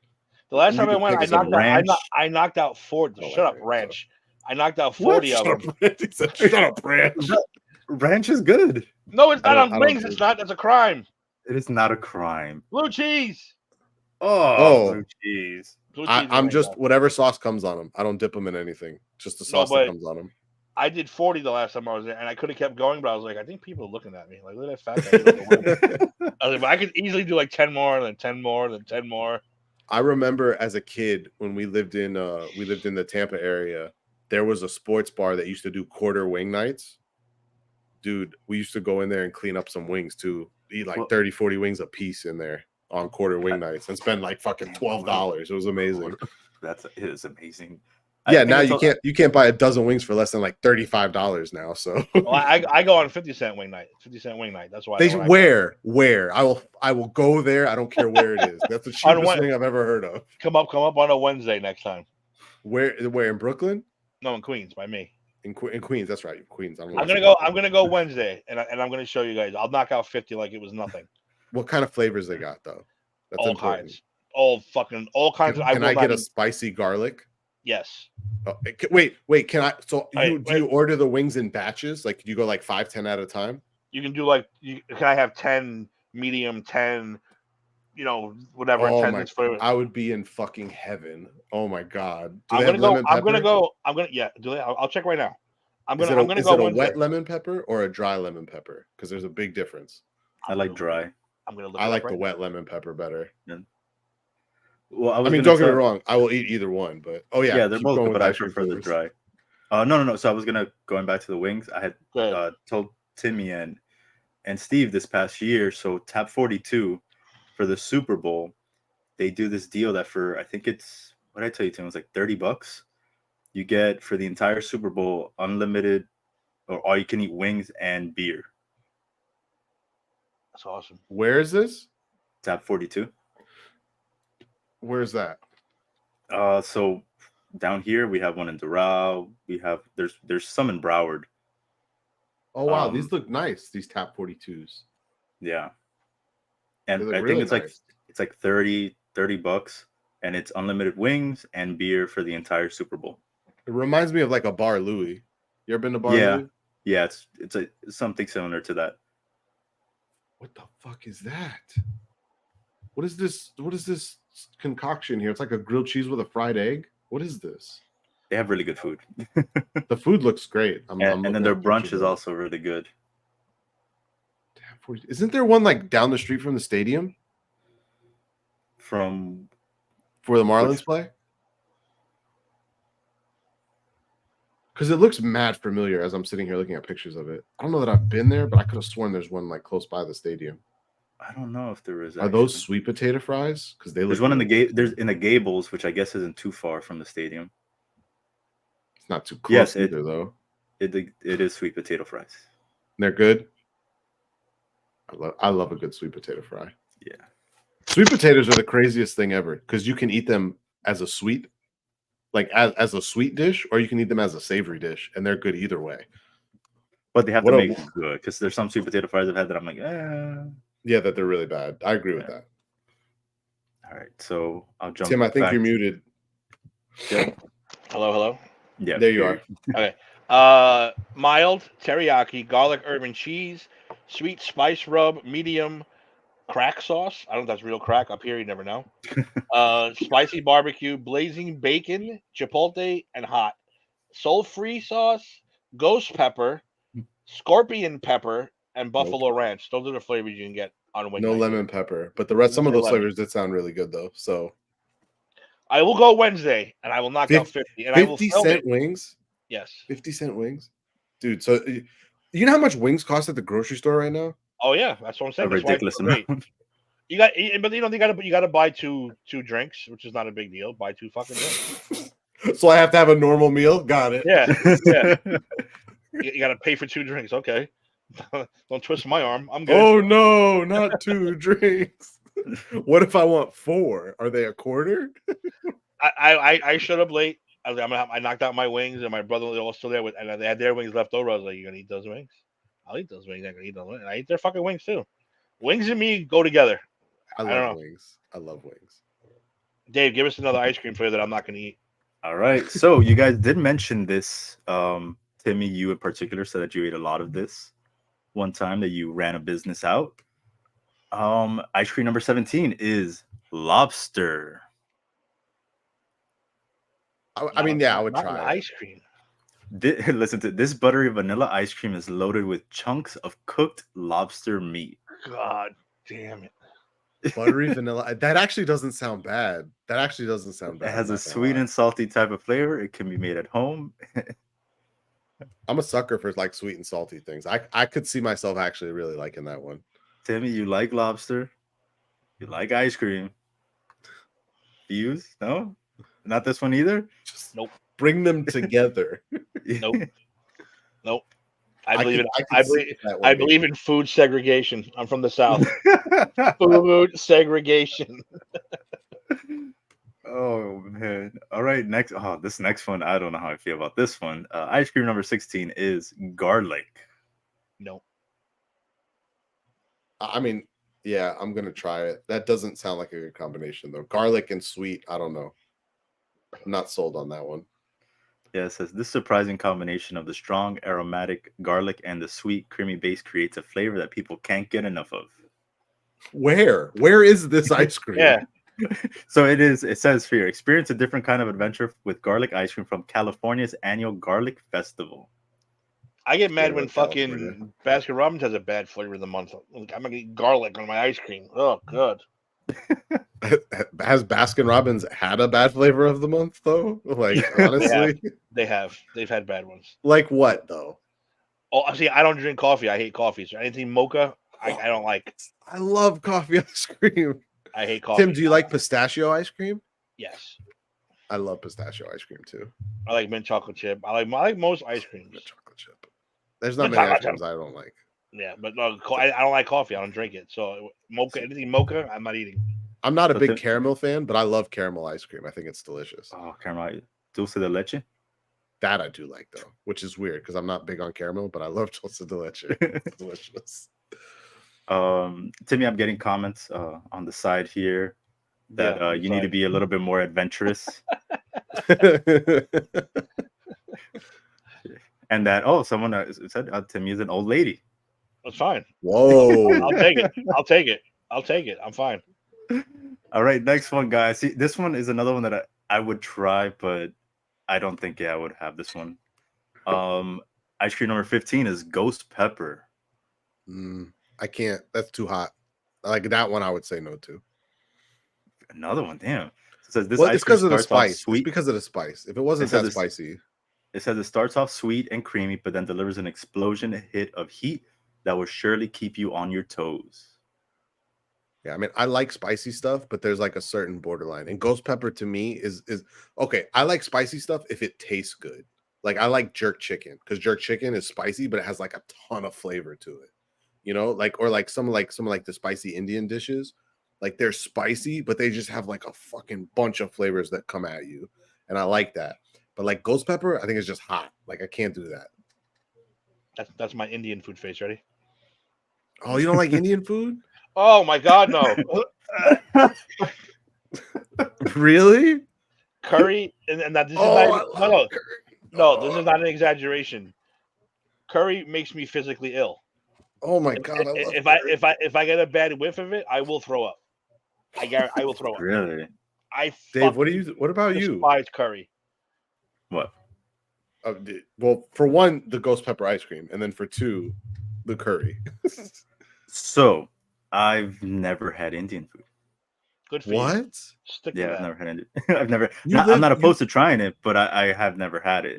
Your bowels and your asshole will thank you. Not so. So start off with a more mild curry. I don't know what your spice tolerance is, but start mild, and then you can work your way up from there. Yeah, have So those it's, monkeys- it's like numbered, right? Like 1, 2, 3, 4, 5. Depends on where you go and where you get it from. Like honestly, yeah, have the monkey brains and stuff like that. Then move on the way up to the other. never had the monkey other brains. stuff. I have had No. cow heart though. Ever since I was a kid, I'm not even exaggerating. If I get a good whiff of curry, I will get sick. Like That's literally. crazy. Can't do it. All I right. So can't. next up, gentlemen, number 14 doesn't. I feel like I've seen this at places. I don't think it's that weird. Maybe it is. Number 14 is charcoal ice cream. It's not even a That's food. a flavor. Apparently, says You've it has seen that at where the fuck do you get ice cream? You know, over here in Miami, there's all these like hipster ice cream. I mean, shops I've that been to people some have. hipster ice cream shops. I've never seen charcoal flavors. Who wants to Really? eat charcoal? Yeah, I'm gonna Well- pass on that one. That just Well, doesn't sound good listen at to the all. taste. It says it has a slightly smoky yet neutral taste, allowing other flavors to shine. It's Charcoal's not weird. smoky. It's what smokes. Its weirdness lies more in its appearance than its flavor. Charcoal flavor has become quite popular and is not too hard to find. See? I've never Bullshit. seen it. I've never even heard of it. Before you just said it, I had never heard of it. Oh, wow. Okay. Yeah, hey, look, and we got already like 3 that you wouldn't try. Timmy, you're on all of the above so I far. guarantee I will not try any of these. I guarantee it. Charcoal is the only one though that I wouldn't try because of the flavor. By the way, just so you know, this is a true story. Also, and you were just here. You know, Dave, you were just here too. If I go to get like a water or a soda from one of those guys in the corner, if I smell the curry on the can, I won't buy it. I won't even buy the can of soda that smells like the curry flavor from those guys on the corner. Sorry, can't do it. I will throw up. Wow. I'm super sensitive. I don't know why. I just am. The curry. I like Tim okay. Curry. That's about it. Tim Curry. All right, this next one is really weird and it's a flavor. I'm gonna have to read it. I'm pretty sure they're in it.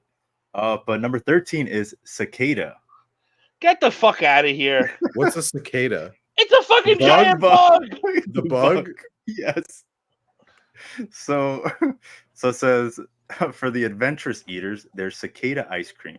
This unique flavor is made using boiled chocolate-covered cicadas. No. It covers a crunchy texture and tastes similar to nuts. Yeah, that's called It- vertebrae, assholes. That's called exoskeleton. It proves the saying that we eat with our eyes first. No. Yeah, I'm gonna pass on cicada because I don't like to eat bugs. So Oh, what happened to that's another one. yeah, but we're not talking about food items now. Though. Dave, are you Like, eating fucking charcoal and cicadas? I would try it. Both of them? You would try the cicada one? The cicada one, I would try it. Why not? These- It says it tastes like these- nuts. These I would things try live the under charcoal ground. one. I would not try the cicada one. Oh, you the change your bug stance on thing- charcoal after cicadas? I would try it. There's no way I'm gonna like it. Who the fuck wants to eat a piece of charcoal? That sounds Who terrible. wants to eat a bug? They're bugs. Big nasty ones too. Oh, Yeah, cicadas are big too. Like those aren't like small bugs. It's not like little tiny crickets or something. they live under the ground for fucking years. You know, that's a good idea to pull them up and eat one. No, it's fucking bugs from hell. So I got about the charcoal one. I've been told that it's vanilla with charcoal in it, and it's obviously it's the color of charcoal, so it's black, but that it tastes like vanilla, and apparently it's good for digestion. Change your mind, Timmy?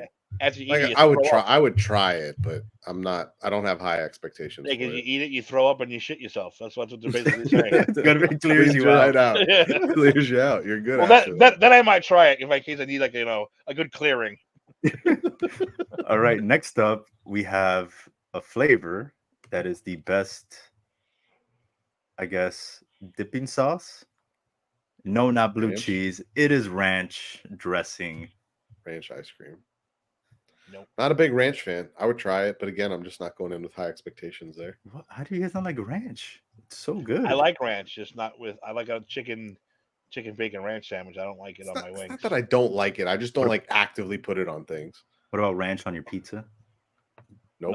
No. How about Nope. have you guys ever dipped chips in ranch? I've dipped chips Nope. in blue cheese. I dip French fries in blue cheese. Oh, I like blue not a cheese. big blue cheese to me is It's ranch to not me. what it is. So see, here's the funny thing. I blue cheese is another one, is one of those things. And it's funny because I actually like gorgonzola, which a lot of people say is like the same thing, but I don't think it is. But I don't like blue cheese. Like we used to make a buffalo. When I worked at a country club when I was younger, we used to make a buffalo chicken pasta and we would put blue cheese in the pasta. And like it would like start to melt and become stringy, but it was like clumps that were stringy. It was very weird. And people used to go fucking crazy for it. They all loved it. And I was like, I'm not fucking eating that. Like I don't like blue cheese at all. Well, I've been called a pussy because I like my wings with blue cheese. Oh, you're a pussy. I was like, dude, I like the taste, and I'm not trying to like cool them down. I just like the way they go Yeah. together. You're gonna attack me and my beliefs Yeah. on blue cheese. I've tried wings with both blue cheese and ranch, and I just would rather have it with neither one. All right, guys. Number 11 is a fancier of all the ice creams. It is caviar. I wouldn't eat that regular. I'm not gonna put it in my ice cream. Never had. Have you ever tried caviar? You know he has not tried caviar. There Dave's is like, no why need. would you even ask? Why him would that?" you even This ask? He's That's talking true. about If you don't like eels, sushi, he's gonna you're eat definitely- eggs. You're not gonna eat sushi or caviar. Yeah, I would try that, and I think that one could actually be interesting because I could see that being like a salty sweet. Yeah, I think so too. I would try this one too.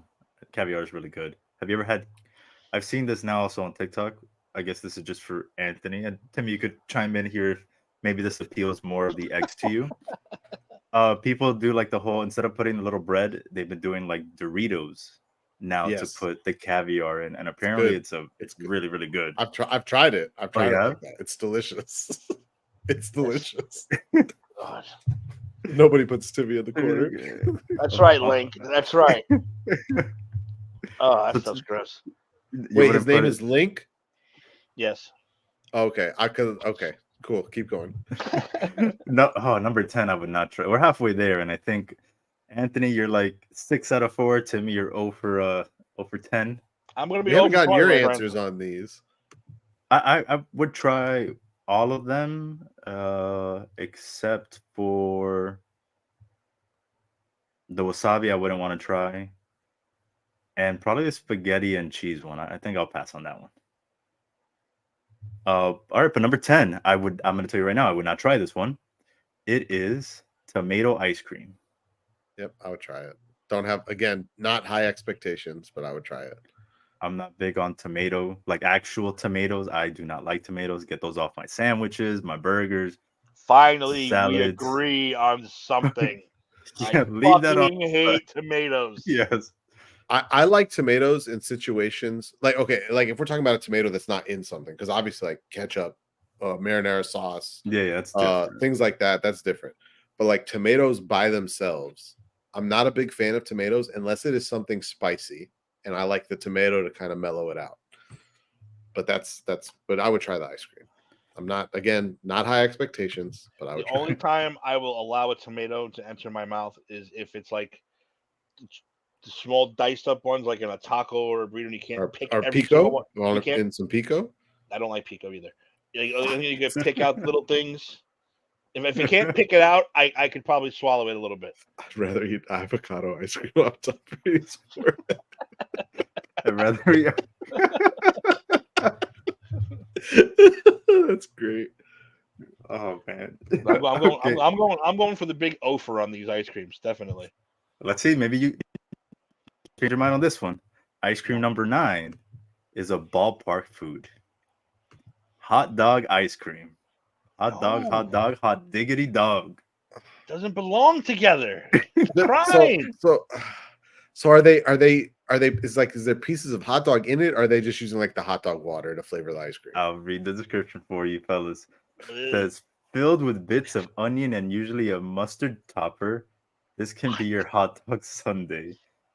It is definitely a strange flavor of ice cream. It is far from the most appetizing, but anything hot dog related is good, right? No. I don't know why you would. I really have to think about this one. I don't. I like onions. I like mustard.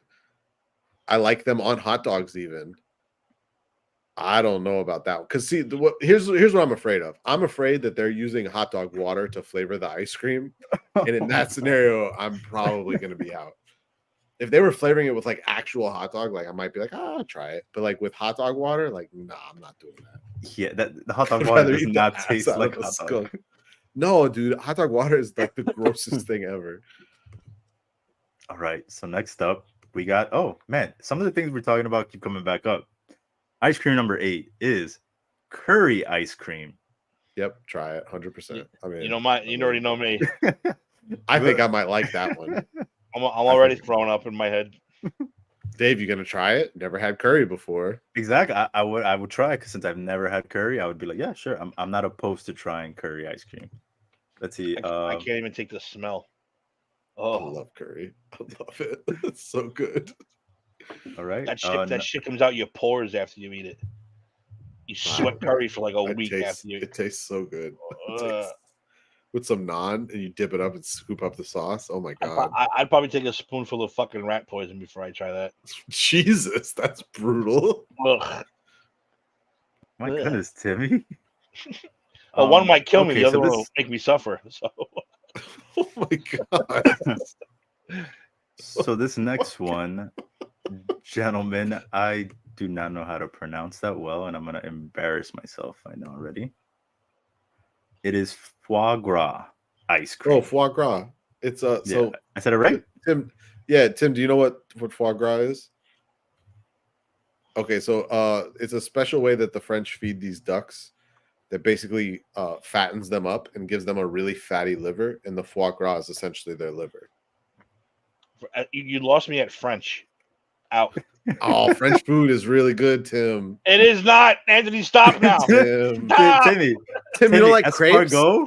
You don't like crepes? No, I don't want escargot. Escargot What gotta crepes? go. Timmy, crepes. I don't eat crepes. I'm American. I eat What? pancakes. It's just a thin pancake. Exactly. I'll eat a fucking pancake then. I want fucking crepes. Crepes I don't want are a good, thin one. man. I don't want a thin one. I want a fucking big, thick American one with fucking shit on it. God damn it. But you can't eat that one with your hand. You could eat this crap with Sure your you hand. can. Watch me. I wings and a handheld pancake. Wait, I have to I'm agree with Tim filming all on that. this. I have to agree with Tim on that. Dave, you can 100% eat a pancake with your hands. You can eat But- anything but with Tim, your you can hand. eat any- Dave, you can eat anything with your hand if you try. All right. Exactly. I am gonna Yeah. roll me a fat pancake sometime soon. And I'm Dip gonna it eat in that the shit for syrup. you. Exactly. Tim, will you put a piece of sausage in the pancake? Yeah, that don't bother me. This I is will roll- it's savory and sweet, salty and I will- sweet sausage. I will roll a pancake blunt and I'm gonna fucking eat that shit and film it for Will you Dave. dip it in syrup with the sausage? Yeah, I gotta fucking get it. Tim, that's so sweet and salty. That's the flavor profile. No, I have nothing man. against sweet and salty. There's certain things that I don't belong together. Certain things don't. I don't know. Gotta just try it, dude. I'm telling you. No, the syrup thing is for my I don't want it near my eggs. I don't want to taste the syrupy egg. That makes me sick. I mean, I don't If it- actively put syrup on my eggs, but if I get a little bit of syrup on my egg, like So I'm if not it gets gonna on be, the like, bacon, it gets upset on the about sausage, I'm okay with that. But if it goes near my eggs, I'm gonna fucking throw the eggs What out. what if So it gets on your hash browns, home fries, or whatever you call them? I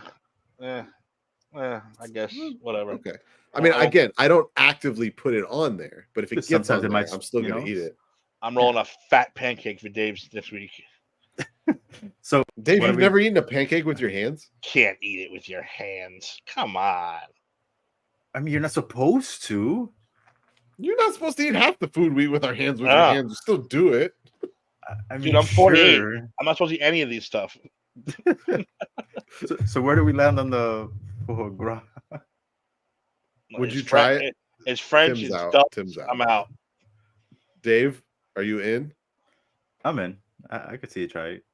I would try. Have you ever had foie gras? I have never had it. It's savory. Savory is the best Okay. way I can describe it. It's savory. Right. Numero 6, we have, I would not try this one. It is red bean ice cream. Red bean ice cream? I'm okay. Just Anthony mark just me got down- heartburn thinking about it. Yeah. Mark me down for 0. Where's my Tums? 0, 0, 0. Mark me down for 0. Yeah, I'd try it. Again, no expectations though. That'd be like a one. Again, that's the little tester spoon. Okay, this Timmy, we might get you on this one, depending on what. I don't know if you like these, but I know I do. So I would say yes to this one.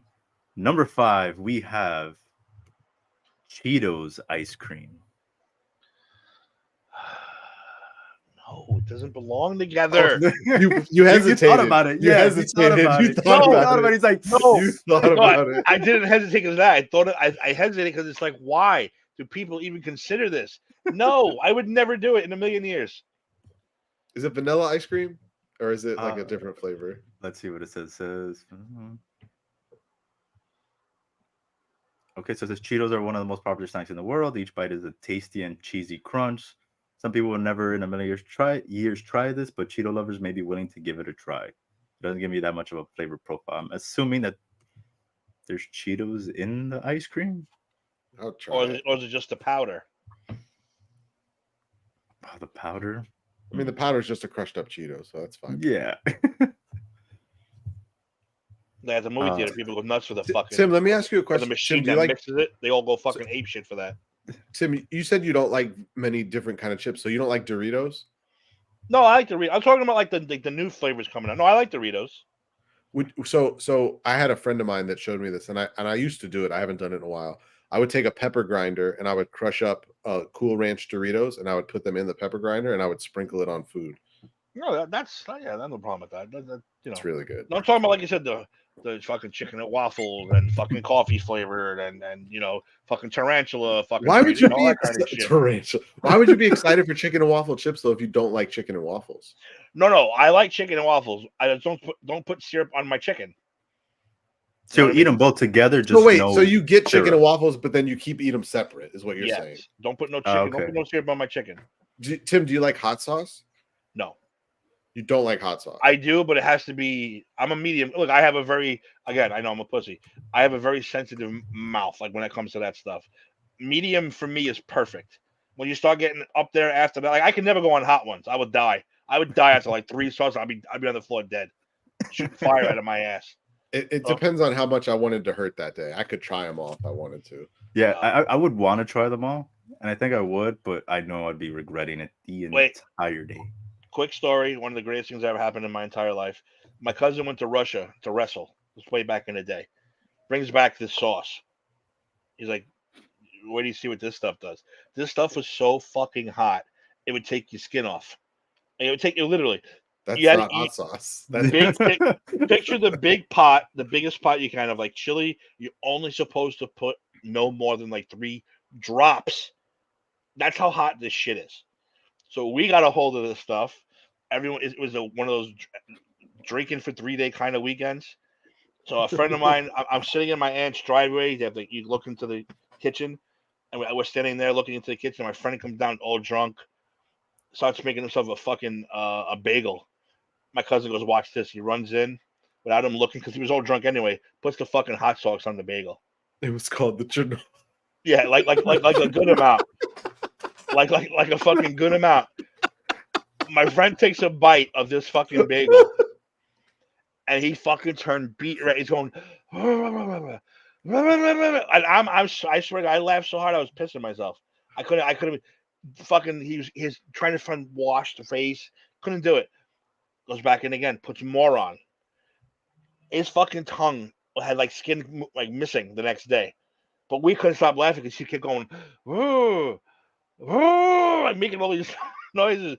So he goes in to get a cup of milk. What does my cousin do? Link, this is Thomas I'm talking about, by the way. I know Link. That's why I'm talking about. He runs into the kitchen, puts a little smither of the hot sauce on the guy's cup, on his fucking milk cup now. No. So now he's fucking drinking this stuff. He always goes, whoa, whoa. He couldn't fucking stop. One of the funniest things I ever saw. Next day, my cousin gets up and goes, Did you hear me last night? I go, heard you what? I was fucking washing my balls in the sink last night at 3 a.m. I go, what the fuck are you talking about? He forgot to wash all the hot sauce off, and he scratched his fucking balls in the middle of the night. He took the fucking skin off his balls. Oh my God. He's That shit really was bottled in Chernobyl. He's like, Jesus. I'm in the sink at 3 a.m. fucking washing my nuts in the fucking sink. I was like, oh my God. Yeah, give me some of that to eat, please. Fucking Russian. Well, when I asked about the hot sauce to say this. There was a place in Tennessee. They had it was pancakes and pulled pork, right? And they would serve it to you like a sandwich, but you weren't meant to eat it like a sandwich. But the syrup they gave you with it was a Jack Daniel's syrup mixed with hot sauce, and it was delicious. It was so good. It was so good. It was very, very good. I don't know. All right, boys, we're almost at the end here. Well, let's try to get one. I'm trying to get one. I'm trying to get one that I would try. Well, we got 4 more tries. Tim. You got to get frisky, Tim. Number 4, we have balsamic vinegar ice cream. Yep, I would do it 100%. I love balsamic vinegar. Nope. Yep, I'm in. I think I'd like that one. Actually, I think I would try just to see like how it like the mixtures of both things would be. You ever notice whenever you how to clean your pipes, how to clean your toilet, how to clean that, use vinegar? No, I'm out. it's a different kind of vinegar. Yeah, not the same. I'm out. Okay, this next one's interesting. Number 3, squid ink ice cream. Squid ink? The ink from a squid? The flavors, it doesn't have a lot of flavor though. Like it would just be whatever the flavor of the ice cream is. It just would color it black. it's not. There's really. Have you never had squid ink pasta? It's like black Yes, pasta. it's really. I like it. Yeah, I would eat I it. That's no Didn't even problem. know that existed until just now. Yes. Oh, squid yeah. ink pasta. Oh yeah. Would you try that, Timmy? No. There's really like no flavor to it, honestly. There's really not. There's not like a fishy flavor or anything. It's just kind of like a coloring, really. It's crazy. You still wouldn't try it? I still wouldn't. Oh, you know what? We might have found it. I think we might have Oh, found God. Timmy's go-to right here. I'll put some money down here. The odds I know are not on our favor, but I was gonna say something real nasty, but no, just I don't want to get canceled. I'm putting some money on this. So ice cream number 2, blue cheese ice cream. No, it doesn't belong in ice cream. It doesn't belong in ice cream. Why? I'm not trying any of this. I would try. I wouldn't but try God, it. I fucking hate blue cheese. I wouldn't try it. I don't like blue cheese like that. I would try it, but I No. would never. eat Timmy, it again, really, most blue likely. cheese? It What doesn't if you add a wing to belong- it? No, it doesn't. I wouldn't try wing ice cream either. It doesn't belong together. But I'm saying, let's say you get a wing, and instead of dumping it in the blue cheese, you're dumping it in the blue cheese ice cream. Nope. That's a crime. That's a It might not crime. be. It might not Right. be. If it's the cream of the blue cheese, though, it wouldn't taste like ice cream. I'm the cream of the crop. No. So number 1, let's hear this wildness. All right, let's see. Do This is we a want to no for recap Tim. for everyone everything? Where's number 1? Oh, I'm all. God. I'm 0 with all of them, so it don't matter to me. So recap them all for the people at home that might have joined late. Number 20, we have horse meat. 19, spaghetti and cheese. 18, wasabi. 17, lobster. 16, garlic. 15, ghost pepper. 14, charcoal. 13, cicada. 12, ranch. 11, caviar. 10, tomato. 9, hot dog. 8, curry. 7, foie gras. 6, red bean. 5, Cheetos. 4, balsamic vinegar. 3, squid ink. 2, blue cheese. And at number 1, we have an ice cream that I don't know. I want to hear your guys' opinion first. But it is, I know Timmy's going to be a no. It is sardine ice cream. Now, I fucking love sardines. Love them.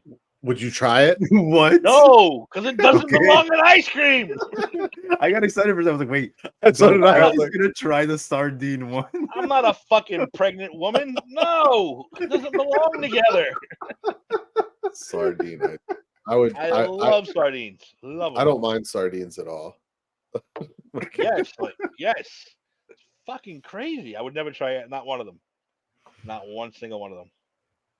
Maybe So for sar- some money, I would try them. Like you said, the Baskin Robbins, the real quick one. That's about it.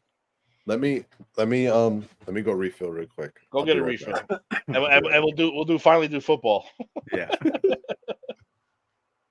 Oh man, yeah, sardine ice cream is a very bizarre flavor there. You eat sardines? Do you like sardines though? I've had them before. I don't think they're bad. I like fish a lot, so sardines aren't terrible. I don't eat them too often. My mother, the water, the juice, like the leftover, is supposed to be really good for your skin. Really. So when I was younger, because when you're 13, 14, you get the really bad acne and shit. My mother used to make me drink it. Trinket? Drink it. Like, it's good for your skin. It's good. And I'm like, I don't drink it. I don't care. I used to drink it. I didn't give a fuck. It was only water. I didn't care. It was nasty, but I said, all right. I want to get a girl. I want to get a girlfriend, so I'll drink the sardine shit. I want to get a girl, so I drink the sardine. That's all. So, That's all yeah. you needed, fellas out there. You're looking for a girlfriend, just have some Sardine sardine. water. Sardine water. So I know I'm weird. Like I'll eat a sardine, but I won't eat a fucking syrup on my chicken. I know it's weird. No, I'm very weird. It can be a little bit weird at first, but I've enjoyed it, like with chicken and waffles. I was at the Yankee Stadium. They had it, And I'm like, can I like not get syrup on this? Just give me like, no, we just put it all over. I'm like, well, I don't want it on this side. I just want it on this side. Can you just put it in this little cup for me, please? Yeah, just squirt a couple in that cup right there. Let me put on myself. So You bring the little ketchup cup. They're like, just here. yeah, because that's all I want. Nah, man, yeah, I don't know. I'm weird like that. Meanwhile, I'll take a fucking can of cream corn and just dump it into a thing of potatoes, like mashed potatoes, and just stir it and eat that for a whole meal. Love Can that of shit. cream. Well, that's like your famous bowl. You're just missing the chicken. Yep, basically that's all it is. Oh, and the gravy, I guess, right? The gravy. Oh, I love that shit. KFC's gravy, I'll drink that as a fucking meal. Oh my gosh. Oh, Douche. right. The douche. Oh my goodness. Oh yeah, I can't wait to get to football now because we got some good stories actually. So what are your plans for New Year's, Timmy? You're looking at it, my friend. I'm not doing a goddamn thing. I don't do anything for New Year's. I'm an old man. I've been an old man for a long time when it comes to that. Times Square is just a couple train rides away. No New Yorkers go to Times. There's not one New Yorker in that crowd in Times Square. When you watch it on TV, not one. They're all Unless out of they're town. working, right?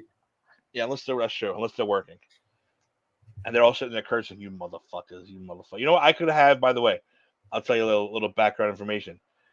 Because ABC handles that the ball drop and everything. Every year they have a bunch of guys go. I could do it if I wanted to, but I'm not staying up all night. You do the cleanup after the ABC Times Square party, New Year's party. Oh shit, that has to take forever in a day. But tons of celebrities, all drunk. They don't let you bring You can't bring your phone. They don't want you taking pictures of all the drunk celebrities causing a ruckus. And the only good thing about it is the only thing I'm jealous of is whatever's left over, you get to take. So like the first year my friend did it, he was like, dude, so much stuff. I couldn't really bring nothing and have. Now he brings a fucking what do you call it? A cart, like a wheelbarrow. Not a wheelbarrow, like a fucking like a shopping cart. No, well yeah, but like what the hell is it called? I can't think of the name. Hand truck.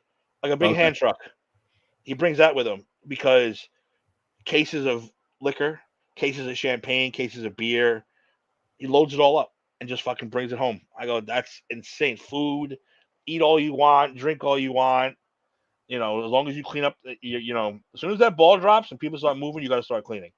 And it's non-stop, they said. Yeah, because you have to make sure that when everyone wakes up, all that's gone. You start at whatever it is the night before, and you do not stop until that place is fucking clean until like 7, 8 o'clock the next morning. I'm like, no way. I said, maybe when I was younger, I would have did that. But I mean, don't get me wrong, you get fat overtime, plus all the free shit they give you. They met Shaq. They met Shaq one year. Shaq they said was really the nicest guy they ever met. I didn't know Anthony was back. Sorry. They met Shaq and you're back. Can't hear you.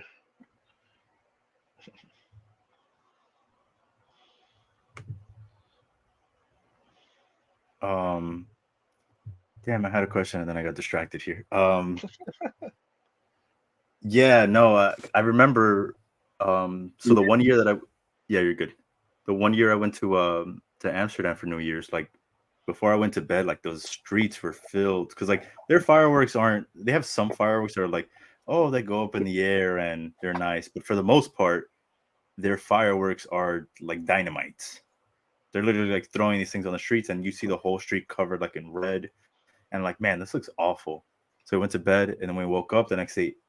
You couldn't even tell that anything happened there. I was like, damn, that's crazy. So I could imagine that for your team, like, yeah, they also have to like, you got to get to work and not stop until it's spotlight. Well, we just do the inside though, like and the outside of our building. Not like we're like the Times Square guys who all have to, the sanitation workers who have to fucking march like soldiers with brooms and dust vacuums to pick up all the confetti and shit. But I mean, I wish I could do it, but it's a good overtime gig, and like you said, you got a lot of free shit, but it ain't worth it to me. Not anymore.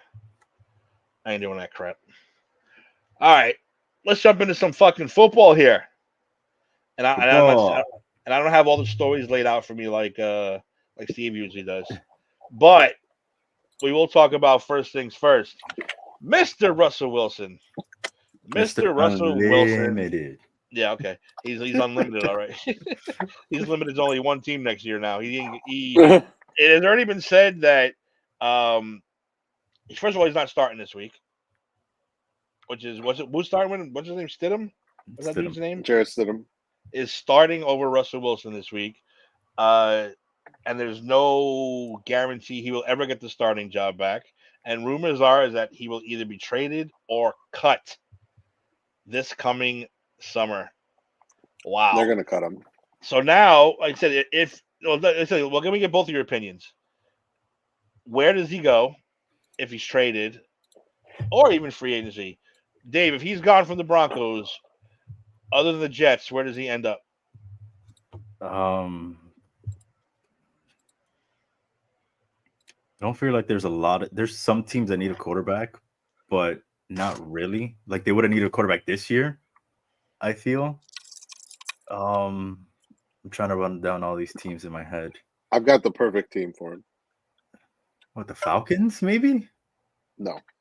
I think Justin Fields is the Falcons' next quarterback. Yeesh.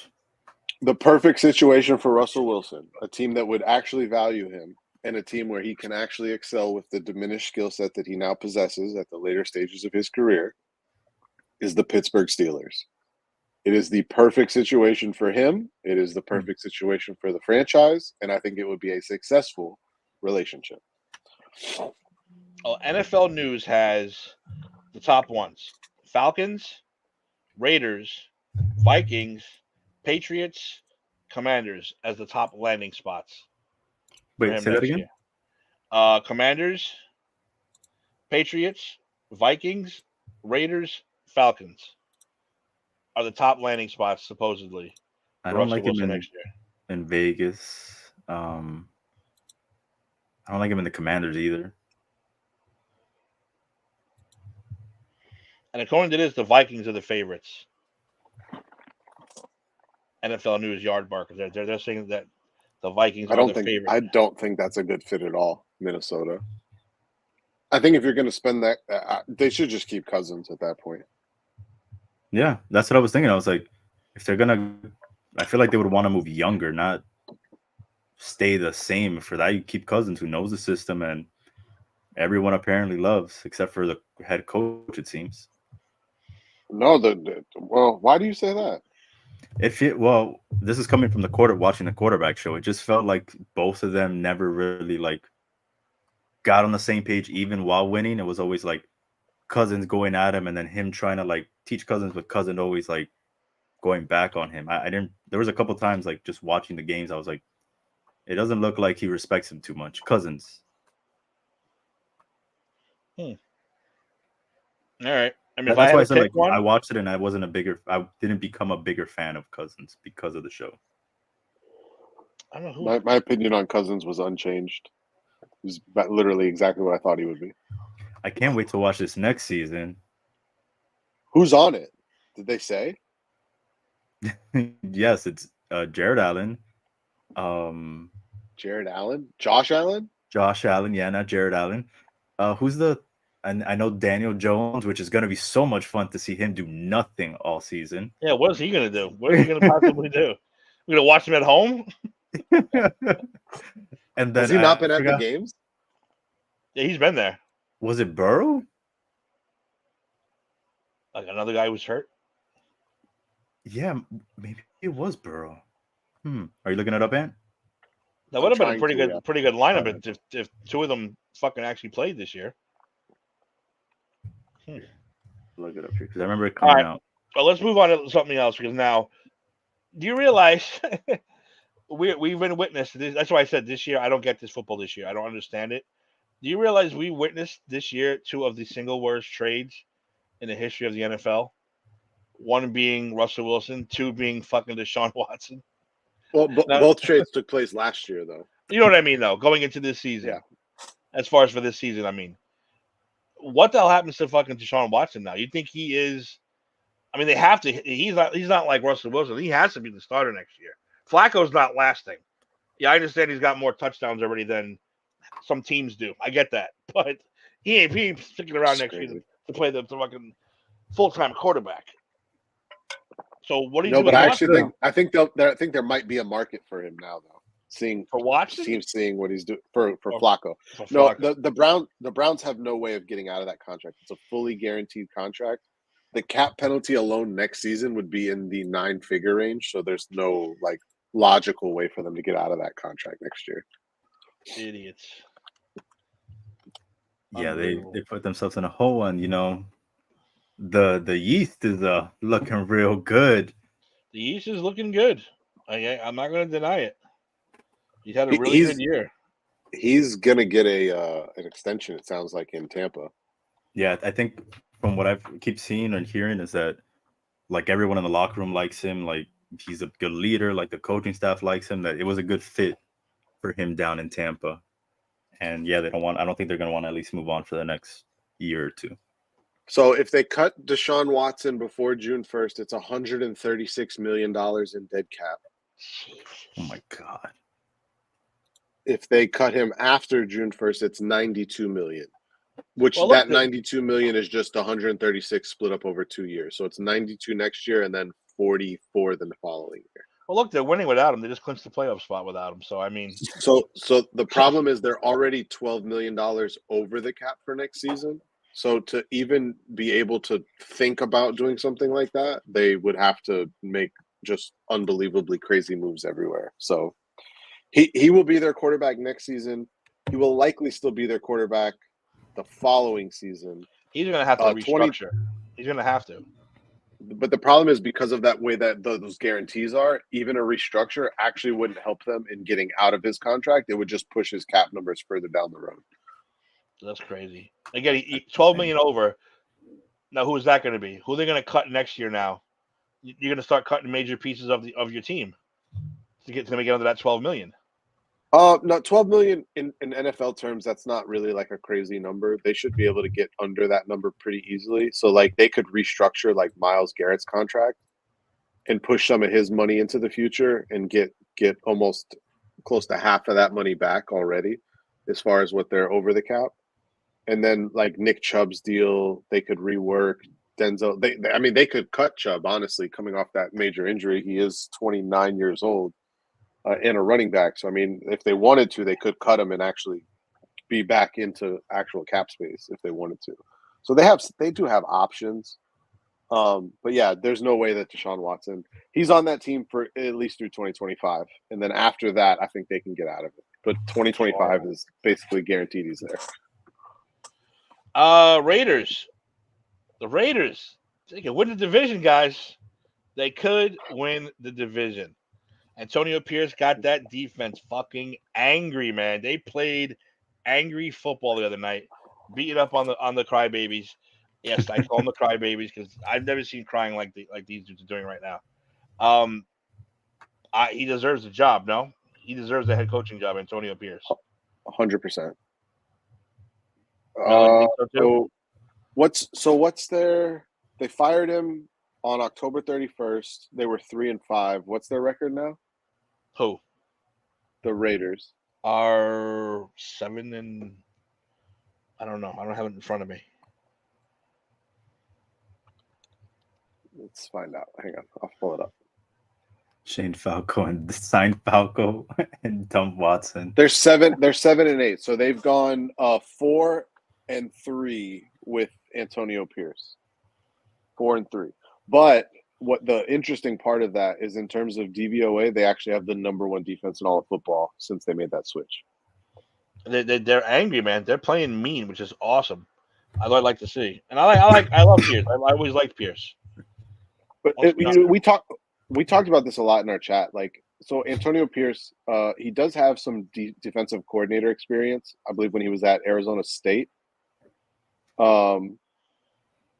Yes, that's correct, Link. They're 4-3 since Pierce took over. He does have some defensive coordinator experience. His job with the Raiders this season was a linebackers coach, so he was actually not the defensive coordinator. So in terms of coaches like that aren't truly like a specialty coach, so aren't a coach that really truly specialize or are known for their play calling on one side of the ball or the other, there's not many of them in the league.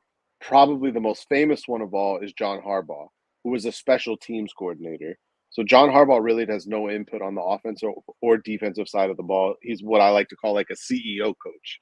He's the coach that oversees everything, but actually doesn't fully run one side or the other of that team. And he's had a lot of success in Baltimore, obviously, over his tenure there. In terms of other teams around the league that have coaches like that, it's really Harbaugh and I want to say Dan Campbell, and I think that's the end of the list. Almost every other team has a specialty style coach. But what we talked about in our chat, we talked about a lot this week, what Pierce brings and what those players, what he means to those players and the way he gets them motivated and ready to play is something that like Dan Campbell was the example we brought up. It's like, that's what Dan Campbell is. Dan Campbell is not an offensive play caller. Dan Campbell is not a defensive play caller. Dan Campbell is a motivator of men. So Dan Campbell oversees all the operations and he motivates those guys and gets them ready to play. I know Melo doesn't like Dan Campbell, but the results speak for themselves. He took over one of the worst teams in football and they just won the NFC North. And they're actually in contention for the 2 seed in the NFC right now. They're actually still in contention for the 1 seed technically. You can't like deny what they're doing in Detroit. I mean, and the turnaround that they've seen. I can do what you do with Nick Bosa. But we can talk about how that Chiefs win at the beginning of the season was a fluke because the Chiefs aren't that good anymore. Oh, cool. So they're still a 10-win team. Got it. No, hold on. Let me go look at the schedule. Yeah, the first beat the Chiefs week 1 without Kelsey. They beat the Bucks that were still trying to figure out what they wanted to do. They beat the Packers that are not that good. They beat the Falcons, which are terrible. Let's see how. Let's go through all these. They lost to the Ravens. If we wanted to play this game, we could somehow make the Niners sound like a terrible team. They lost to the Seahawks. Silly argument to make. You know that they beat the Raiders back when you still had your boy McDaniels coaching up there. They beat the Chargers that obviously we know are nobodies. They beat the Bears, but they barely beat the Bears the first time. Then they lose to the Bears, and we've all said that Justin Fields is not a good quarterback, right? Then they lose to the Packers, who again, not that good, still figuring it out. They almost blow that game against the Vikings with Mullins at quarterback. So we're really going to sit here and say that they're this great team? No, we can go back and look at all their victories, and they're not that impressive. But you could do this to every team in the league. The Niners lost to the fucking Browns before the Browns were good with Dorian Thompson-Robinson. The Browns. What do you mean? The Browns the whole season they've been pretty decent. They didn't just start winning games. I want to say they were below 500 when they lost that game to the Browns. The Browns were below 500 when they beat the Niners. Because remember at one point they were all like that whole division was winning. I think except for the Browns. I think the Bengals were the only ones that hadn't won at the beginning. By the way, Joe Flacco needs 72 yards, 72, to pass Johnny Manziel for 31st on the Browns all-time passing list. I love that. I love that. And he's played how many less games than him? Exactly. He has 13 fucking touchdowns for the Browns, which is more than some teams have passing-wise. It's insane. It's insane. I don't understand this year at all. I just don't get it. What week did the Niners beat the Browns? Or the other way around, sorry. It was like week 3 or 4. Because I think they were 3-0 and then they lost to the Browns. And who were the other Niners losses to when they had that 3-game skid? It was Cleveland, who were Minnesota, who's not going to make the playoffs. And what was the other one? And it was another team that their quarterback got hurt. Because I remember that it was like, if you beat the Niners, your quarterback goes out for the year. But that's been a lot of quarterbacks. Yeah. It's insane. I got you here. Let me get out of here. The Browns were 2-2 when they beat the Niners. Hey, see? The Niners were undefeated, right? They were 5-0 when they lost that game? The Bengals, they lost. The Bengals with Burrow. So that one we can, Joe Burrow's great. But the Vikings lost. What's the excuse there? And that was before the Vikings defense was playing any sort of good. Kirk The Vikings Cousins. defense was literally like the worst in football the first like half of the season. Kirk Cousins was top quarterback in the league. He had his number one receiver healthy. He had He the had a most young passing yards in the rookie. league. He was still throwing TDs. The only thing that they didn't have was a run game, but he was tossing that rock like nothing. Right. And they're gonna miss the playoffs now. Cleveland Because- doesn't have a quarterback. They could be the 1 seed still, depending on how these next 2 weeks play out. I Which saw is that insane. scenario, and I'm like, if Cleveland gets that 1 seed and the playoffs run through Cleveland, jeez. But I'll be honest with you, don't nobody want to go to Cleveland and play that No. team right now. Nope. Nobody wants to go to Cleveland to play that team right now. That defense They is bet just unbelievable. Insane. top down, that defense is real. Jim Schwartz may get another head coaching gig because of how good that defense is this year. But see, he's that guy though. He shouldn't be. Stay in your lane. Some guys aren't meant to be. I head agree. coaches. Some guys are I meant to agree. be defensive, offensive coordinators. Stay in your lane. Perfectly said. Totally agree. Jim Schwartz as a defensive coordinator, I would take him 8 days a week. As a head coach, no, thank you. What's No. his name? Oh, that fat fuck. Wade Davis. Wade Phillips. Wade Phillips? Wade Phillips. Awesome defensive coordinator. Outstanding defensive coordinator. Head Nah, coach. One of the greatest Twitter handles of all time, by the way. Son of Bum, because his father is Bum Phillips. I always loved his Twitter handle. Son of Bum. Love that shit. Any other stories you guys want to talk about before we get into the world famous picks for the week? I do got one. Okay. So I don't know if you guys have heard, but so this past weekend the Packers played the Panthers. So to call, everyone has their team captains. They go out, call the coin toss. Alex. So Go ahead. Jair Alexander is from Carolina, and he's not a captain, but he just happens to go out with the captains.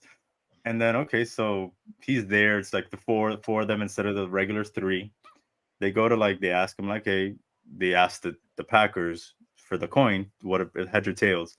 So then Jair Alexander's the one that answers. It's like, oh yeah, we want tails. Flips, wins.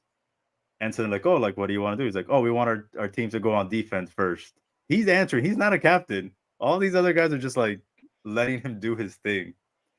And then normally you would say you defer, but he almost messed that up. And the ref was like, you mean you want to defer? He's like, yeah, I want to be on defense. You know what I mean? And so he goes on that. It's because if you say you want to play defense, which means you want to kick, you have to say defer. Because if you don't defer, it means that the opposing team actually still retains the right to choose at halftime. Yeah, so it would have been a big mess if the ref didn't help him out there. And he is suspended this week for the Vikings and Packers game for him going out there and not only just standing there and just calling this plays. And then I guess they asked him after the game, and he's like, yeah, I don't think coach knew that I was that I'm from Carolina, but all the boys backed me up. And oh man, He wasn't supposed to go out there.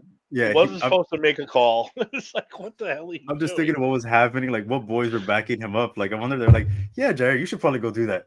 Well, let's go watch what's gonna happen here. Yeah, they're not backing him up no more. I'll tell you that much. I bet the head coach is like, give me a list of the guys who backed you up.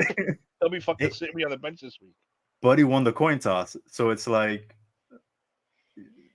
You sent him out there again now? No, they suspended him.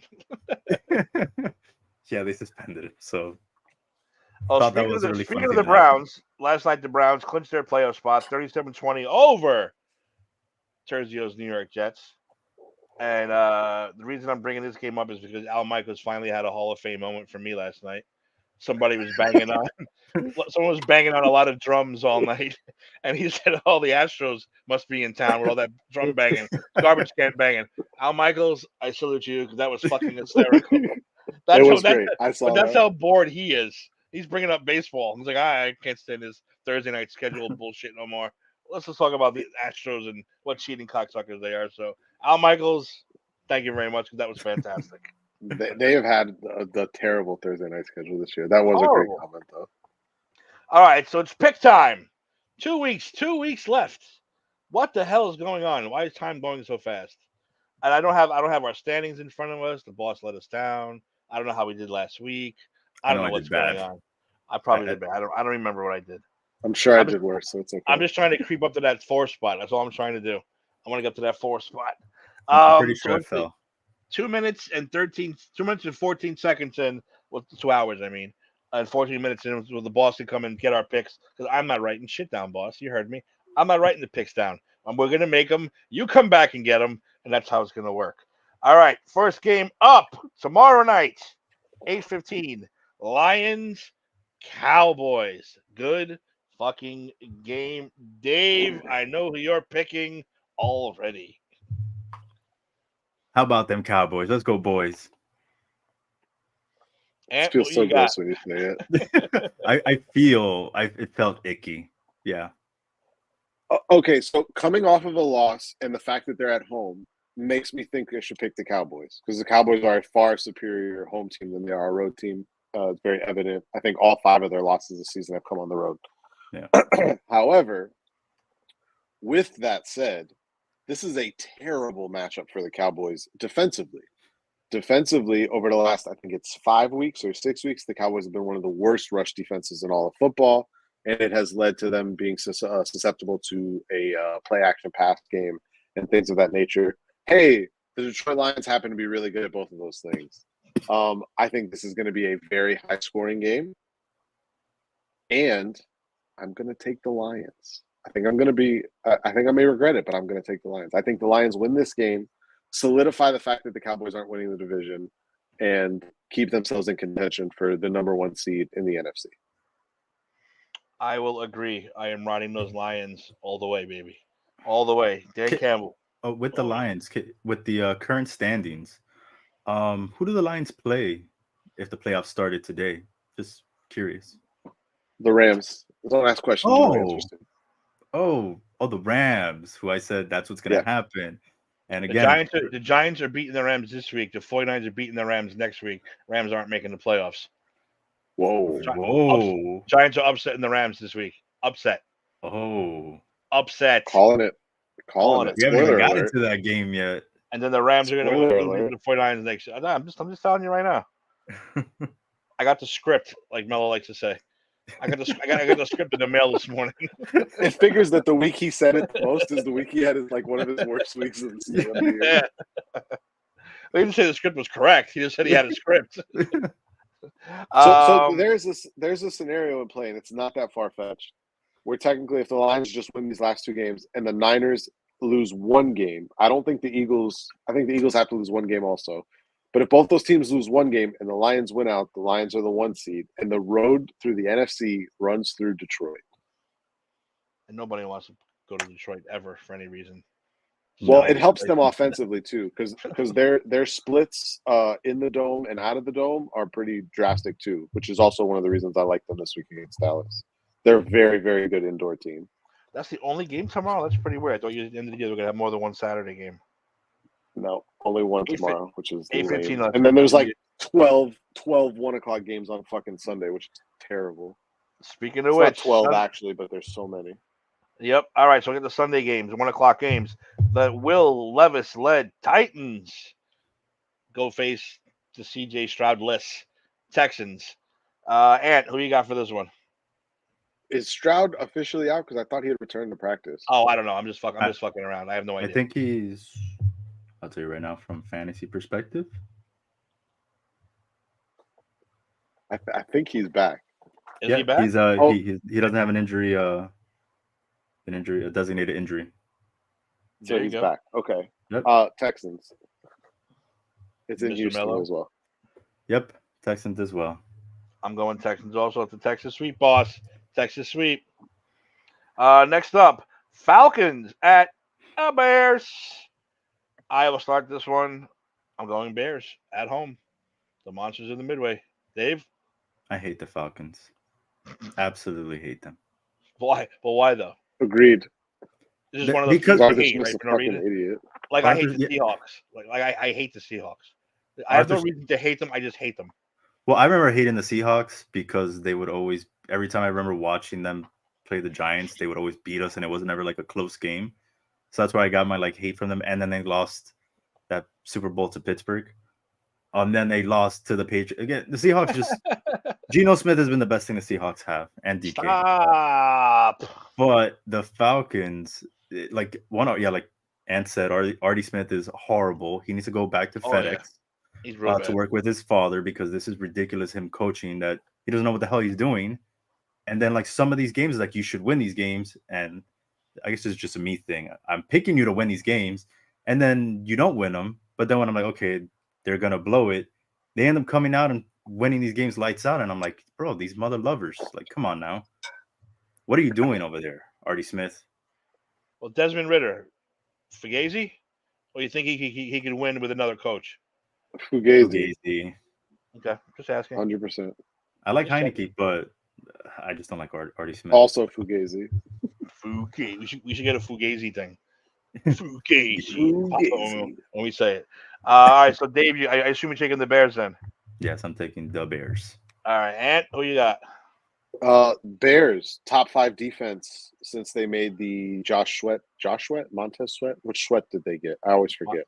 Montez. One place for Philly. Montez, thank you. Since they got Montez Sweat, they've been a top 5 defense, and several players on their defense playing better. I will take the Bears at home in Chicago. Giddy up. Next up is one for Ant. Dolphins, Ravens in Baltimore. We might as well start with you then, Ant. This is it. This is a big one for you guys. This is number 1 seed. This is momentum. This is like a big fucking game for the Dolphins at this time of year. Who you liking? Huge game. Win this game, they clinch the division. Win this game and win next week, they clinch the 1 seed. Fuck, I hate this game. I was really hoping the Ravens would have lost last week, because that would have made this game just the game for the number 1 seed, where if the Ravens lost to the Niners and then the Dolphins beat the Ravens, that's it. The Dolphins have the 1 seed. Week 18 means nothing. But now, because the Ravens won that game, there is a scenario in play where if the Dolphins lose this game, Week 18 is not only for the division, but the Dolphins would go from a 2nd seed to a 6th seed, because Buffalo would be the division winners at that point in time. And I know Link had said Buffalo is healthy now. I don't think Buffalo is healthy at all. They're missing their best corner. They're missing their best linebacker, who's one of the best linebackers in football. And they're missing their best run-stopping defensive lineman. However, they are playing a lot better these last few weeks, even though they did almost lose to the Chargers last week or the week before. But beside the point, I'm going to pick as a fan on this one. I think the Dolphins win because Jalen Waddle is out, and that means that the Raven killer himself, Chase Claypool, will be starting out wide this week. So I'm going to pick the Dolphins. I'm totally picking this as a fan. I don't know that I fully believe it, but I'm hoping it, and I'm picking the Dolphins. I mean, that just means that the artist formerly known as Robbie Anderson is also going to get some time out there. It's fine with me. He hasn't played bad for us this year. No, he hasn't. He has what? He has like what, two touchdowns, 2-3, and he doesn't get a lot of 2 or slack. 3, yeah. Nope. What about you, Bill? Who you like in this game? I'm going with the ultimate Dolphin killer because I can't remember the last time the Dolphins beat Baltimore. Actually, no, I can. It was off that Greg Camarillo. Was Camarillo, right? Wait, you don't remember the 2-6 touchdown game last year where they came back and beat him? Or the game the year before on Thursday night where Lamar Jackson couldn't move the ball past midfield? They haven't lost to the Ravens in like 4 or 5 years. Meaningful game. A meaningful game. Come playoff time. Last year's game was a meaningful game. It was the second week of the season, and then what happened to the Dolphins? 4th week of the season. All right, 4th week of the season. Calm down. The Bills was. You're right, because the Bills was 3. All right. Yeah, 4th week of the season. Well, come playoff time, when a meaningful game, I haven't seen them really show up to beat this team. And I feel like that Ravens team right now is firing on all cylinders, and we saw that against the Niners. I did not expect that to be an ass whooping like that. I was like against the Niners after giving up almost 40 points to the Rams the week prior, which is insane. So I'm going Baltimore. Almost 40 points to the Rams the week prior. The Rams have weapons. Come on now. You make it sound like the Rams are the Jets. The Niners don't have weapons? Hold on. I have stats. I have Twitter stats for you. Brandon Ayuk is averaging 12.9 yards per target this season. That's the second highest. That's That all- the second all highest pro. figure for a 1,000-yard receiver since they started tracking targets. Doesn't catch them all. So, Dave, I assume you're picking Baltimore. Yeah, I'm picking Baltimore. All right. This is for me. This is the old coin flip game, and I'm going to go with Baltimore just because they're at home. I think it's going to be a good close game.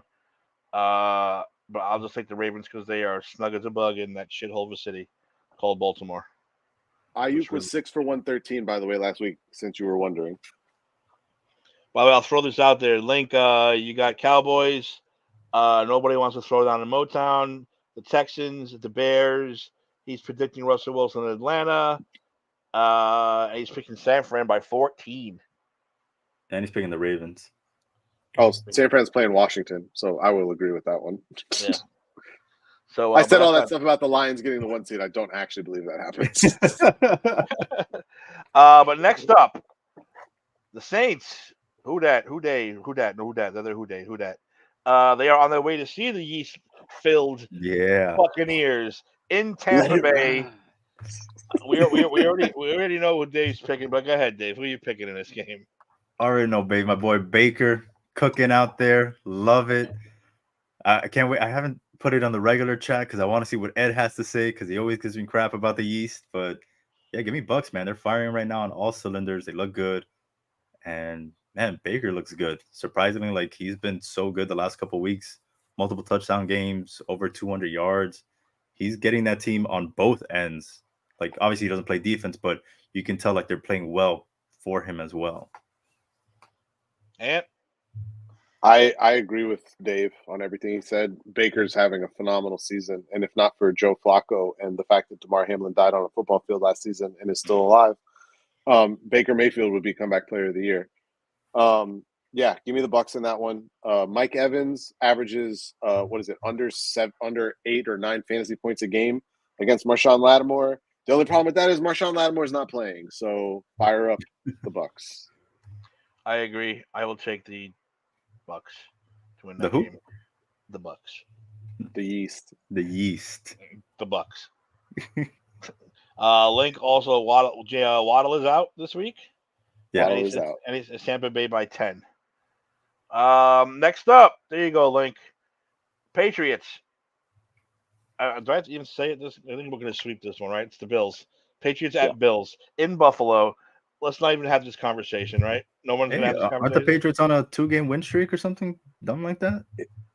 No, it's not 2 in a row. It's just the one. I don't know. It's not 2 in a row. Is it? Yeah, they beat the Steelers and now they beat the Broncos. Holy fuck, the Patriots are on a 2-game winning streak. Well, that ends this week. They ain't making 3, so I think it's a Buffalo sweep. Link, Yeah, I'm not going to Buffalo. ask you. I'm not going to ask you either. He's The saying coin Bills by flip. 17. Wind shock. Next up, Battle of the Birds. The Redbirds, the Cardinals versus those shitty ass birds from Philadelphia, the Eagles. Anthony, give me a bird. Any bird. The Eagles. I'll take the pigeon. Hey, don't fuck with the pigeons. Pigeons will win all out. Pigeons are mean. By the bastards. way, the fattest pigeons in the world that I've ever seen in my life are definitely live in New York City. I don't know what the fuck Goddamn y'all right. feed those pigeons up there, but they're the size of turkeys up there. It's Dude, outrageous. They eat rats and stuff. They don't fuck around. You ever see a good They pigeon eat rat fight? rats? No, they Yeah. don't. I'll send you the footage. Dave, as big as some of these pigeons were, it would not shock me. Dave, there were pigeons flying around that I thought were literal chickens. They were huge. I'm gonna look it up right now. Pigeon rat fight, just for you. Pigeon rat fight? This is New York, baby. I'll- We got everything here. I'll take the Eagles. The Eagles have been playing like shit, and they probably will find a way to keep this game close for at least 3 quarters. But I think they'll pull it out and they'll win. I would like to thank Jalen Hurts, by the way, for not being able to outscore Joe Flacco the last 2 weeks, which has cost me multiple playoff matchups. Thank you, Jalen. Yeah, I almost hope the Eagles lose this game because of how their players have played for me lately. But besides the point, Eagles, I think, win. Mello, who you like? uh, At least he's getting all the touchdowns. Like the one who gets screwed is Swift all the time. The craziest stat I've seen. How many rushing touchdowns is it that he has? like He broke 17 or the quarterback. 18? He broke the quarterback record Yeah, he broke Cam Newton's, for right? rushing touchdowns in a season by a quarterback. He broke the record, Cam Newton's record. He has 15. 15. He 15. has 15 rushing touchdowns. On his 15 rushing touchdown rush attempts, he has like 40 yards rushing on, or I think it's actually less than that. He's averaging like less than 2, or right at like 2 yards per carry on these fucking rush attempts. You know what he gets, right? From me? A big old fucking asterisks. Bullshit, his fucking brotherly shove I nonsense. thought you were making an asshole there for a second. That's all he is. He's an asshole too, but I'm giving him the big old asterisk for that bullshit record. Fucking 4 yards. Get the hell out of here.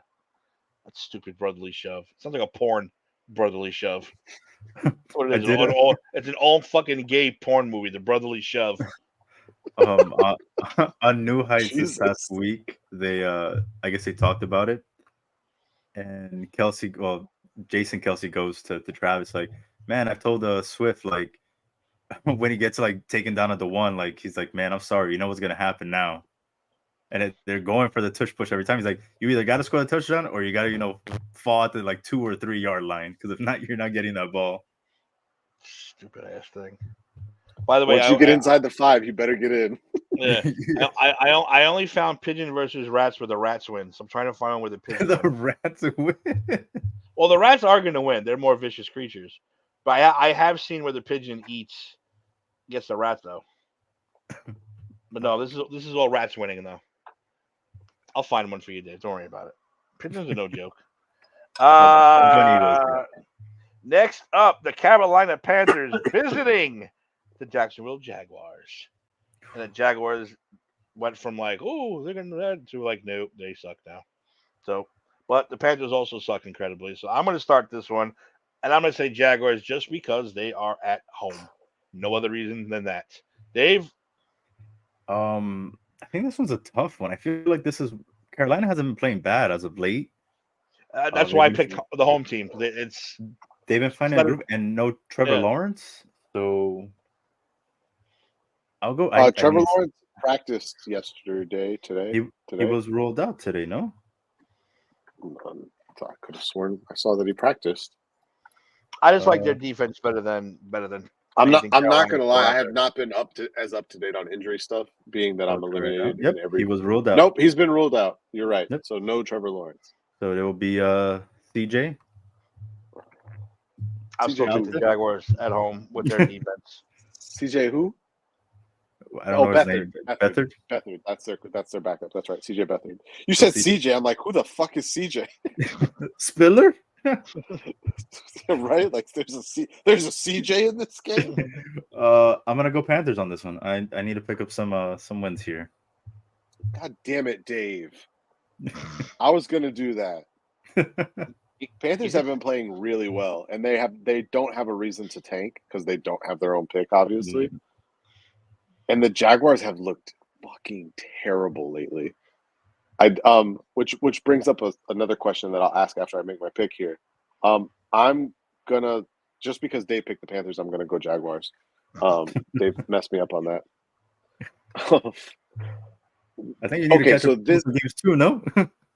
Yeah, I fucking suck this year. As evident by not making a single championship league in all the fucking leagues I play in. Championship game. Would you pay Trevor Lawrence this offseason? He's eligible for his contract extension this offseason. Would you pay him? I'm giving him just to give an idea, that would be a 5-year deal ranging in the $250 to $260 million range, because that's basically the going rate for a decent quarterback now. I would give it to him. Yep. Again, I'm giving him MJF money. That's a team they can't afford to start over right now. And I think Lawrence, I don't think he's bad. I don't think is he top echelon, top 5? No. But I think he's good enough to get them to win.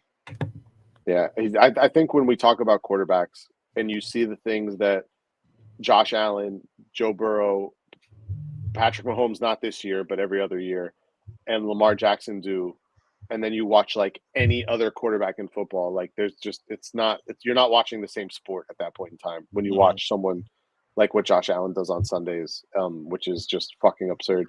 Which, by the way, total side note, there's a very strong conversation to be had about Josh Allen being number one on that list now, on the quarterbacks list, and not anybody else, because he is literally willing them to wins right now, because I don't think the rest of that team has actually played that well, and he just keeps finding ways to win. He's so good. I hate the fact that he plays for the Bills because I'm a Dolphins fan, but I do like the fact he seems like a genuinely good. Did anyone see the thing with him and Steven Hauschka? Yeah. Steven Knew all their Hauschka name- knew all their names. Yeah. long-time kicker for the Seahawks, actually. I think he kicked in Buffalo only for like 2 or 3 years. It wasn't a long time. 2 years. Steven Hauschka at the game on the sideline before the game, Josh Allen goes up to him. Not only does he remember Steven, but he remembers his wife's name and both of his kids' names, which is Nice. that's top notch right there. Good person. I hate that he plays for Buffalo, but yeah, League is saying he has to win a Super Bowl to take the top spot. I don't think so. I don't agree with that at all. I just think, unfortunately, Lamar Jackson is Like if we're looking at season wise, right now. Yeah. Lamar's Yeah. probably going to win MVP. Although there's still, honestly, if I had money to bet right now and I was betting on MVP odds, Josh Allen is the smartest bet right now. Because even as a Dolphins fan, this scenario playing out where the Dolphins lose to Baltimore and then fucking lose in Week 18 and lose the division, Josh Allen wins MVP then, if that plays out that way. Well, he's already got what 40 touchdowns, right? Or total touchdowns. No. Total. Oh, I'm Josh? counting- Oh, yeah. Yeah. He probably does. See, He does it every you fucking guys week. pop up the odds every week and the money line every week. I think this shit's done already. Like, I think MVP is like a lock. I think it's like already been done.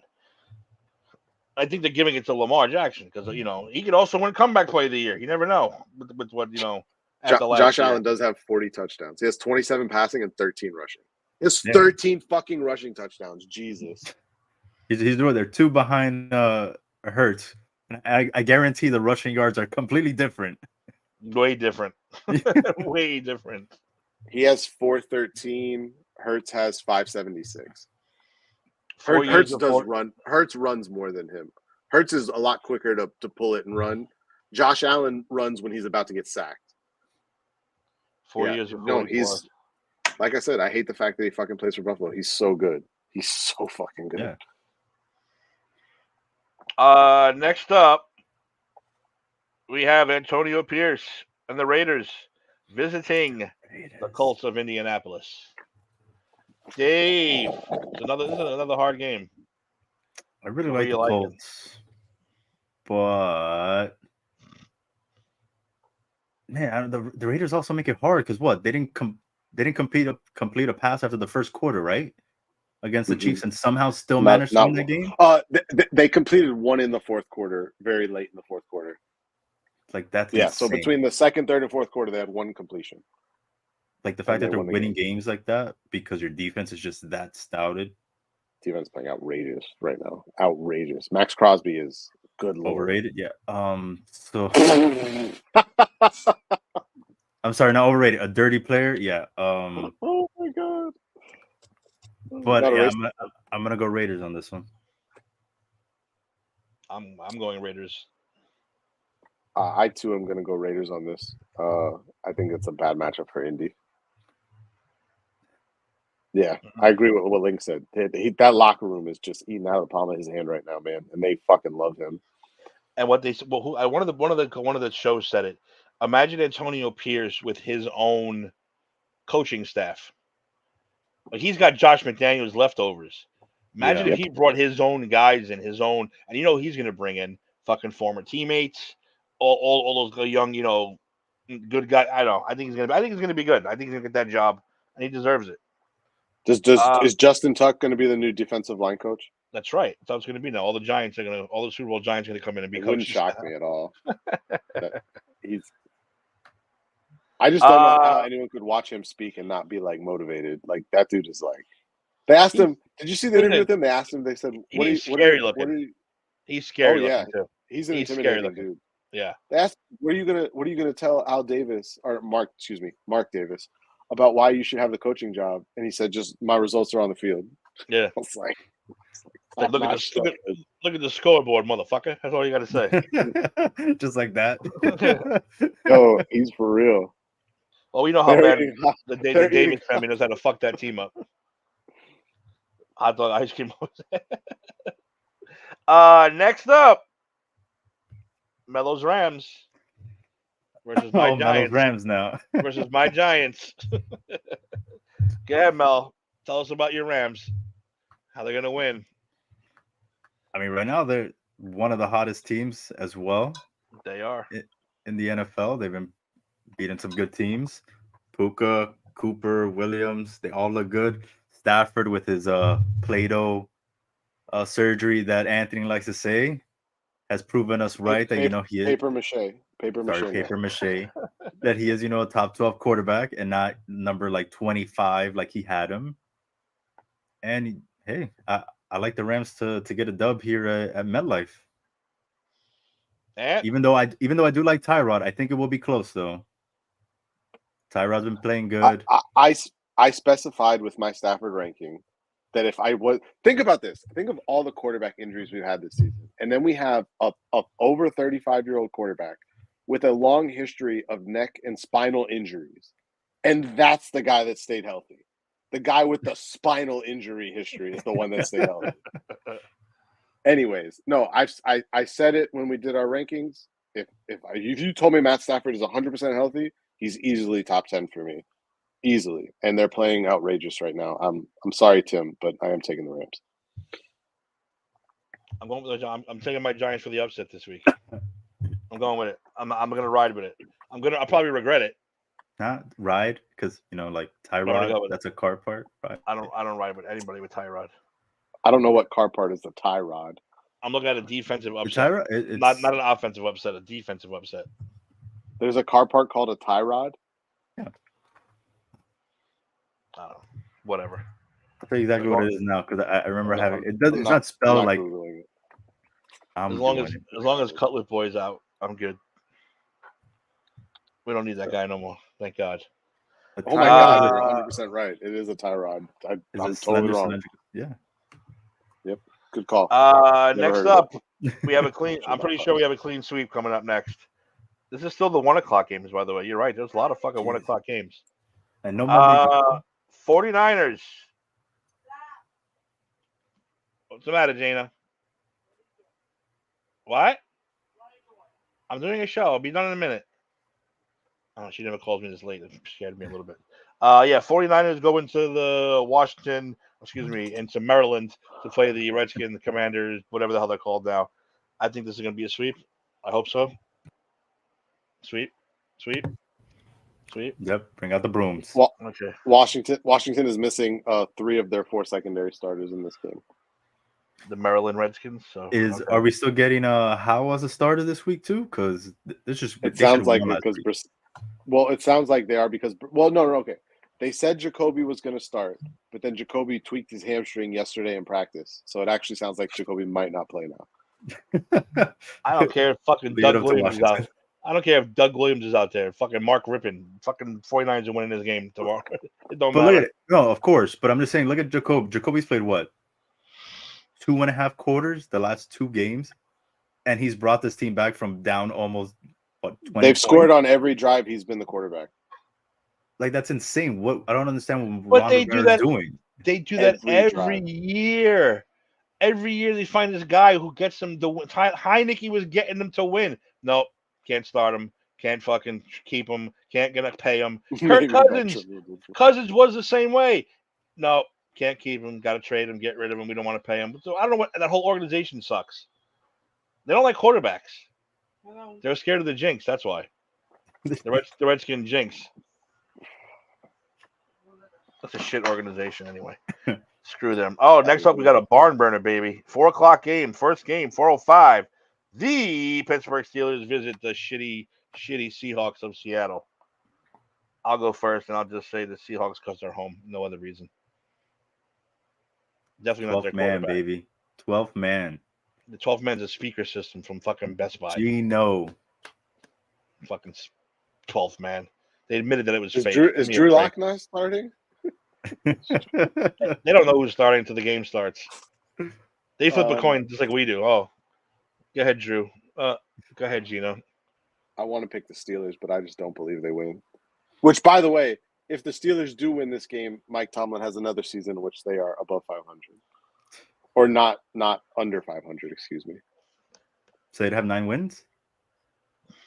They're 8-7. Yeah, they win this week. They're at 9, and they are the low man on the totem pole. Oh no, they're not. Yeah, no, them and Cincinnati have the same record. They are currently the last place though in the AFC North. Damn, fucking Bengals. How does such a bad looking team still almost end up over 500? Mike That's- Tomlin is a dude. great coach. That's the story of the fucking But- league this year. But everyone was like, at least recently, what I've heard was like, oh, like maybe they should move on from Mike Tomlin because they're not doing much with the quarterback situation, and like how much longer are you going to deal with that? Maybe they're not The responding to him. What the fuck is he supposed to do? What the fuck is he supposed to do? Mason Rudolph, Mitch Trubisky, and Kenny Oh, Pickett. I'm sorry. What the fuck is he supposed to do? but George Pickens, that was a whole big ordeal there. And George Pickens will come out this week and catch one ball for 6 yards and be pouting again. That's been the story of their season. And worry. even with Mason Rudolph still starting. In 2025, the new Steelers quarterback, Daniel Jones. I'm telling you, this is why I brought up the Russell Wilson thing earlier. Russell Wilson is perfect for this team. It will bring them stability at the position. It's not a flashy quarterback because they don't want to run a flashy offense, so that's fine. But it's a quarterback who can get the job done for what they want to do. It makes perfect sense for Russell Wilson to be their quarterback next year. Are we all going Seahawks, or what are we doing? Yeah, I did take Seattle, but it wouldn't shock me at all if Pittsburgh won. This looks more like the Angels in the outfield, but yeah, Seattle. Next up, we have the extremely injured, unfortunate Super Bowl pick of mine, Cincinnati Bengals, visiting the crybaby Kansas City Chiefs. Yeah, you can go first on this one, I guess. Give me the Bengals. Ooh, the The Chiefs Bengals. look terrible. Give me, the Chiefs have been held together by the running game and the defense. And the defense is starting to falter, and Isaiah Pacheco has already had 2 shoulder surgeries this season. Give me the Bengals. Dave? I'm gonna run it back with the Swifties here. I'm gonna go Chiefs. They got to bounce back.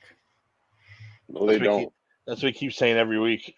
No, they don't. It's more, They just don't got it this year, man. it's more crying. Well, I think I had said this like towards the end of our or beginning of the season, or some other episode earlier this year, that going back to back like 4 years in a row like that's takes a toll on a team. Like I didn't expect them to come out and win the Super Bowl this year, but I thought they were going to be affected by just AFC Conference Championship. I'm sorry, AFC Championship, Super Bowl, Conference Championship, Super Bowl. Like that takes a lot on a team, and it's football that's very physical. So you're going to start seeing some leaks and stuff within the team. Can I ask a question? Serious question, too. Outside of the Giants, because I know both of you would say the Giants first, who has a worse receiving core than the Chiefs? In the entire league, who has a worse receiving core than the Chiefs?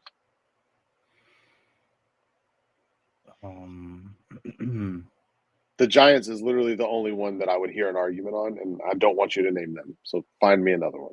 The Jets? No. Really?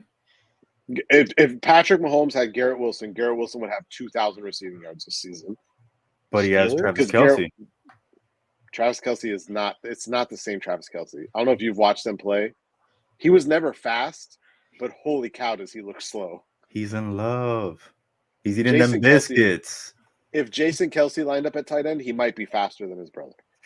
He's eating them biscuits, man. You I'm know what not happens when you're in even love? lying. And Taylor Swift probably has a stranglehold on it, man.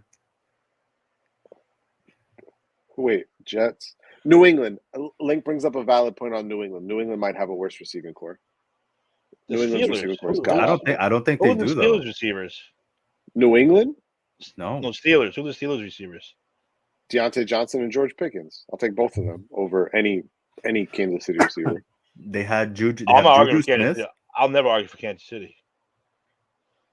I'll take Packers. Juju. I think Packers. I think Christian Watson's been hurt a lot, but Watkins, Reed has been Watson, good. excuse me, Dobbs, Reed's been great. Wicks has played good. So I don't agree with the Packers one. Broncos, Cortland Sutton was having a freaking all Pro Bowl caliber year before he got concussed. Carolina.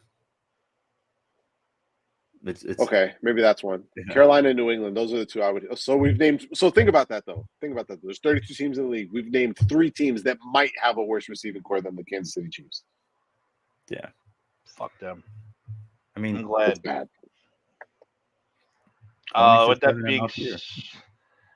I kind of see the Chiefs winning, but I kind of don't. It's like I'm gonna go upset. Bengals Chiefs Yeah. season's over, and the Chiefs season's over this week. Bunch of fucking crybabies. And I know Steve gave me shit because I wrote crybaby in the chat, and he wrote, "Oh, as every athlete." No, Mahomes is the biggest crybaby I've ever seen in my life. Every play, he points to the referee. He points. Interference, holding. He's a fucking crybaby, and I hate him. I think a lot of it is frustration of just how bad their receiving core has been.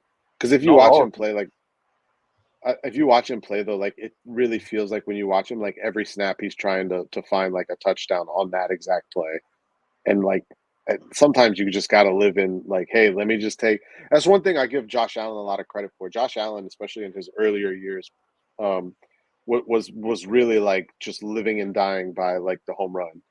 And I know I'm using a baseball reference, but like Josh Allen really learned to just take what was given to him. Like, okay, if they're just going to give me, that's the Brett Favre gunslinger name. That's the kind of quarterback you are. But if you look at the great quarterbacks in this league, they are willing to take what defenses will give. If defenses want them to dink and doink their way down the field, they'll dink and doink their way down the field. It's one of the reasons Dak Prescott will never be elite. Dak Prescott can't dink and doink the ball down the field for an entire game. He has to take these risky throws and these risky shots, and it ends up costing them in the long run. And it's one of the things Josh Allen has become very good at. He still takes his risky throws, don't get me wrong, but like it's one of the things he's really excelled at here in the last few years. Really the last year and this year. And like they're just not doing that. So all right, next up, Chargers at the Broncos. oh my New God. quarterback in Denver. This Just is cancel the game. Fucking Cancel disaster. the game. Right. Cancel No the one game. Fuck that. The matchup everyone thought they were gonna get: Stidham versus Stick. How many times are you going to cut to this one on the Sunday ticket? Probably never. Hopefully never. Only if the game's at a punt or a commercial. Let's go check in with these morons.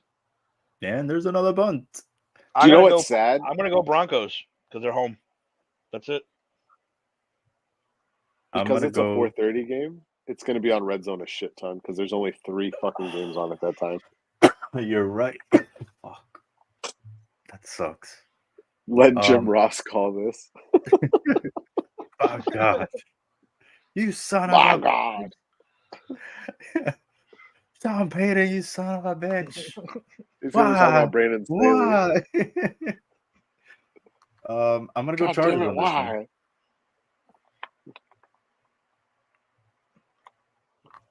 And who you got in this barn burner?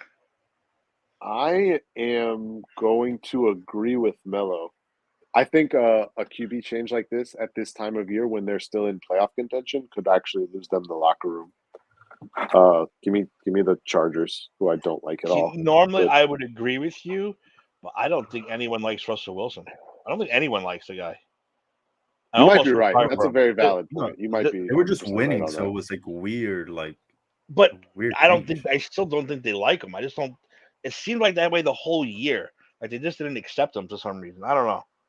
Maybe it's high I'm school sure Sean bullshit, Payton being there also, him kind of Polarizing personality. Yeah. alienating him kind of was like, okay, maybe we should go with the coach, not this guy that probably won't be here next year. But you know what's funny about that? Like everyone's just talking about the whole Russell Wilson's not going to be here. Where is he going to end up? Who the fuck is going to play quarterback for the Broncos next year? They're not going to have any cap space. They're not going to have a top 10 pick.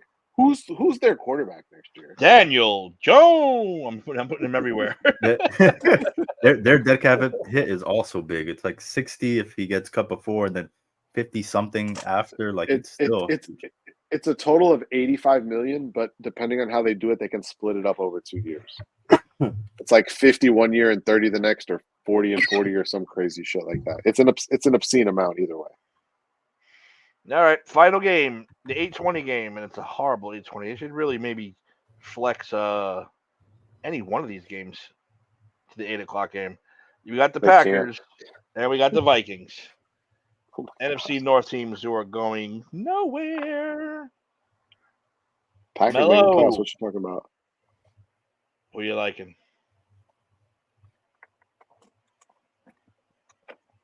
Mellow. Oh, me, I'm sorry. I'm gonna go with the Pack. Go Pack, go. Because these guys are also starting another quarterback. Sam Mullins. It's Jaron Hall. yeah, that guy. Him. Him. He is Not, him. and not the good kind of him.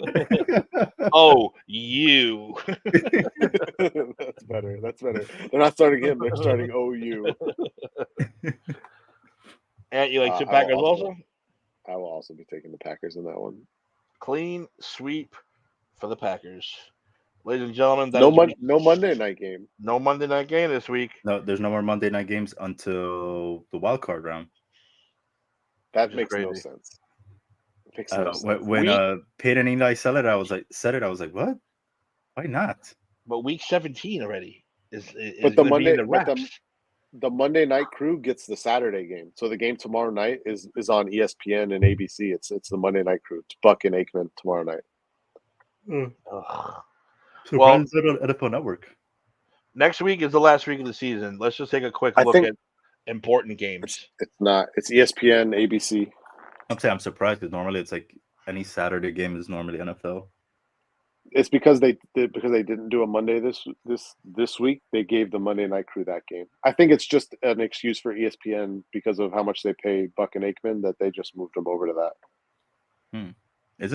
Doesn't Georgia play FSU tomorrow? Oh fuck! Is that game tomorrow? I think so. Oh wait, you said Georgia, FSU. Neither of them made the playoff. Never mind. Never mind. Disregard. So, the controversy. I think it's kind of It's not controversial. dumb now because now FSU apparently has like 40 guys that are not going to play the game, and I'm like, yeah, because you guys know you're going to get the brakes beat off of you, and there was going to be no excuse why you guys didn't make the damn playoffs. Well, why would we want them in the playoff?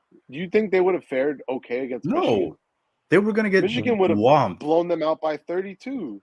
Any one of those four teams, I think, beats FSU easily, clean. Oh, I agree completely. And I hate FSU, so it's fine with me. Same here. And, we didn't fare too well in New York yesterday. We don't need to talk about that. Yeah. But how about that Pop-Tarts trophy? Dude, I thought the whole bowl thing was greatest awesome what they obscene did. bowl game of all time. Did you see that he enters the toaster at the end of the game and then he Yes. comes out and they start fucking eating him like right there on the field? That was great. Crazy. Oh, it was amazing. I loved it. I was like, man, this is Oh the my God, greatest bowl I'm game I've dying ever seen. laughing. I What's just want that? to know, was it made of real Pop Tarts? Did they use real Pop Tarts to make that? I'm Whatever sure that they was that did. they were eating. I'm If sure they they did, did. then that was probably delicious because Pop Tarts are fantastic. Wow, really? The Well, boss is watching because he just decided to chime in, On the chats, you don't come on the On- show, boss. What on the the hell's chat. going on? saying "Go Rutgers." Really? Well, He's look, real like- quick. I he want to likes talk food, about too. Week 18 next week. The most important games.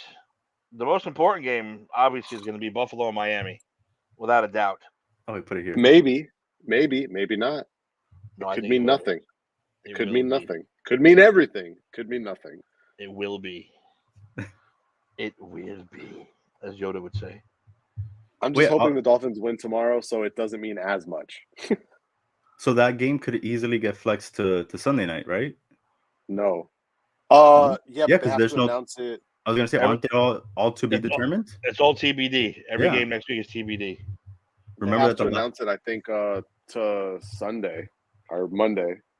Well, that's we why- got- I thought it was that- 10 days. I thought they had to announce it 10 days in advance, though. So maybe No, they're but doing it different for week the 18. last game of the season. No game has a time on it. I know I'm looking at it. I see the same Yeah. thing you are. I think they did that purposefully so that if there is like one of those games, like okay, this is gonna mean something, they move it but over it's to. so But they're gonna do the same shit they do every year. They're gonna take like the like a game that's like meaningful, but like not really meaningful, and they're gonna put that as the last game. Like the fucking Jaguars Titans game is gonna be like the Sunday night game next week. Are the Jaguars gonna win the division or be the 5 seed? Which is it? Well, we got Seattle, Arizona, Pittsburgh, Baltimore, which is just seeding. Tampa Bay at Carolina, which Tampa Bay could be fighting. Cleveland's already done. Cincinnati's out. Minnesota, Detroit. Detroit could be fighting for the 1 seed. Bears, Packers, nothing. Houston, Colts, nothing. Chiefs could be But fighting that for their lives. The Cleveland game could be meaningful though. Cleveland could be playing for the division or the 1 seed. Next Yeah, year. I said that for the yeah, they were clinched though. But yeah, Oh it yeah, could be- they're in the playoffs. Kansas City could be fighting for their lives. Raiders could be fighting for their lives against Denver. You got Miami, Buffalo. Jets and New England are out. Falcons, Saints are all out. Eagles could be fighting for their lives. One of the against Giants. Falcons are not fully out yet. Are they if- out? Oh, that's No, right. they- 'Cause that's the shit division. They could still win the division. Yeah. That's right. That's the shitty division. I forgot about that division. 49ers, Rams. Actually, 49ers, Rams would be a good game next week. I think the final game of the season is going to be either Pittsburgh, Baltimore, or Miami, Buffalo. It should be Miami, Buffalo. I agree, but it won't be. You got Jacksonville I at think Will it's gonna be- Levis. Miami's got a lot of primetime games this year, no? No, They had the Eagles. They had the Patriots. and the Titans. That's it. Yeah, that's a lot. Not really. You had a There's like 4 5 o'clock. different primetime nights. You had a 4 o'clock game for the Cowboys in Miami. Normally, it doesn't happen on Christmas Eve. I'm gonna count that 5. That's because the Cowboys aren't allowed to play at 1 o'clock, though. That's not because of the Dolphins. They're not allowed The to Cowboys play. never play at fucking 1 o'clock. They always play at 4:25. If the Cowboys aren't on primetime, they're in the Fox game of the week at 4:25 every fucking week. It's so annoying. It is annoying. I hate it. Well, should be interesting last 2 weeks. Last 2 weeks of the season, guys. What are we gonna do after this show's over? Oh, we have We should- playoffs. do Playoffs. Maybe have a Come on. movie show. More ice cream flavors and horrible shit that I will not eat. That could be a whole show. Whole show is you will team eat this. The answer will be no. It will always be no. I will not eat that. Gross. So Uh, then MVP. Are we putting Josh Allen up there? for me, it's Allen or Lamar. Those are the only 2 I even see close to it right now. Time out. If Tua wins these last 2 games and they're No, the 1 seed, I don't see No? it at all. I don't see it at all. he's third though in odds right now. So you don't think if they win the last 2? I think the odds I'm not are saying I think shit. I'm not saying I think he should win it. I'm just saying No, I think it's done. I think it's one of those 2 guys, and that's the end of it. I don't believe that odds up and down horseshit money line plus 1,000 fucking 500 whatever. I don't believe in that here, shit. I have the last tweet that I bookmarked to share with you guys. This is the last one that I wanted to share with you guys. This is for the last 3 running backs that won an MVP award and their stats. Okay, so the last 3 running backs. I'm for McCaffrey to win it. I just don't see it. These are the last 3 running backs and their stats to win MVP award. Adrian Peterson had 2,314 scrimmage yards and 13 touchdowns, won an MVP award. LaDainian Tomlinson, 2,323 scrimmage yards, 31 touchdowns, won MVP award. Sean Alexander, 1,958 scrimmage yards, 28 touchdowns, won an MVP award. Currently, with 2 games left, Christian McCaffrey has 1,932 scrimmage yards and 21 touchdowns. So he's So definitely he's getting got over the that stats 2K. to do it. He's got the stats to get it. Like there's not like a stat gap between him and previous running back winners. Like he's there. He's going to be right in between Sean Alexander and the other 2 yardage wise, and he's going to have more touchdowns than Peterson, but probably not as many as Alexander or LaDainian, who had 28 and 31. So, but he's going to have still in the mid 20s or 22, 23, 24.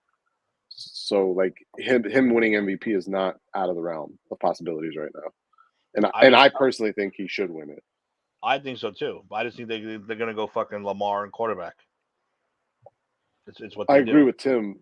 I agree with what Tim is saying. I mean, I think what we And have to look at. Oh, keep going, Ant. Sorry.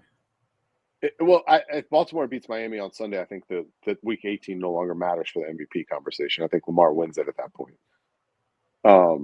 I don't necessarily agree with that, and that's not that Lamar's had a bad year. I think Lamar's been fantastic.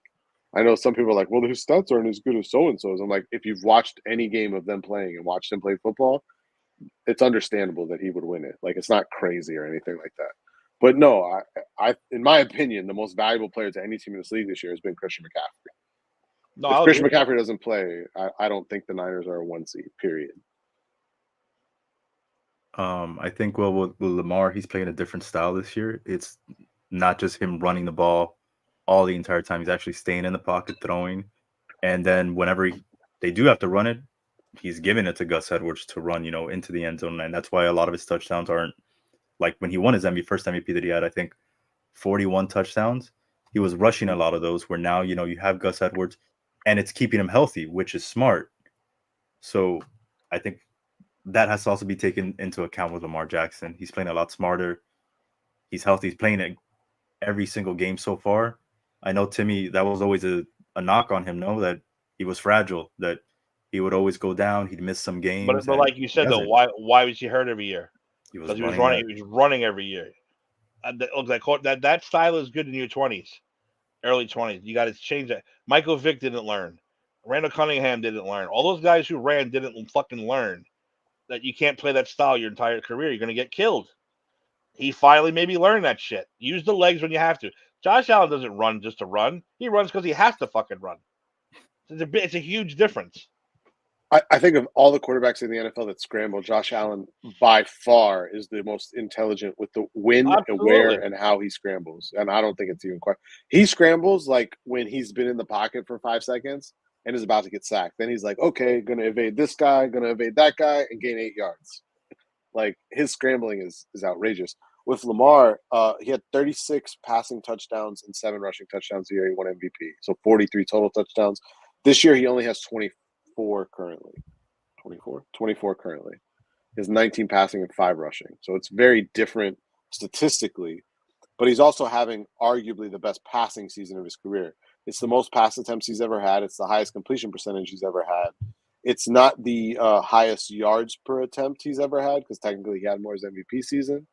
But like I said, if you just watch him play, what he means to that offense is everything. And I agree with what both of you said about – I don't necessarily blame him as much for it.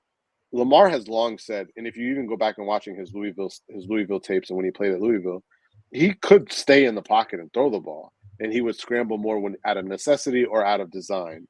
Now, especially with Greg Roman no longer as the offensive coordinator in Baltimore, there's not as many designed runs for him built into the offense. It's more of like, okay, you hung in there for 5 seconds, there's nobody open, and this whole side of the field is open, take off.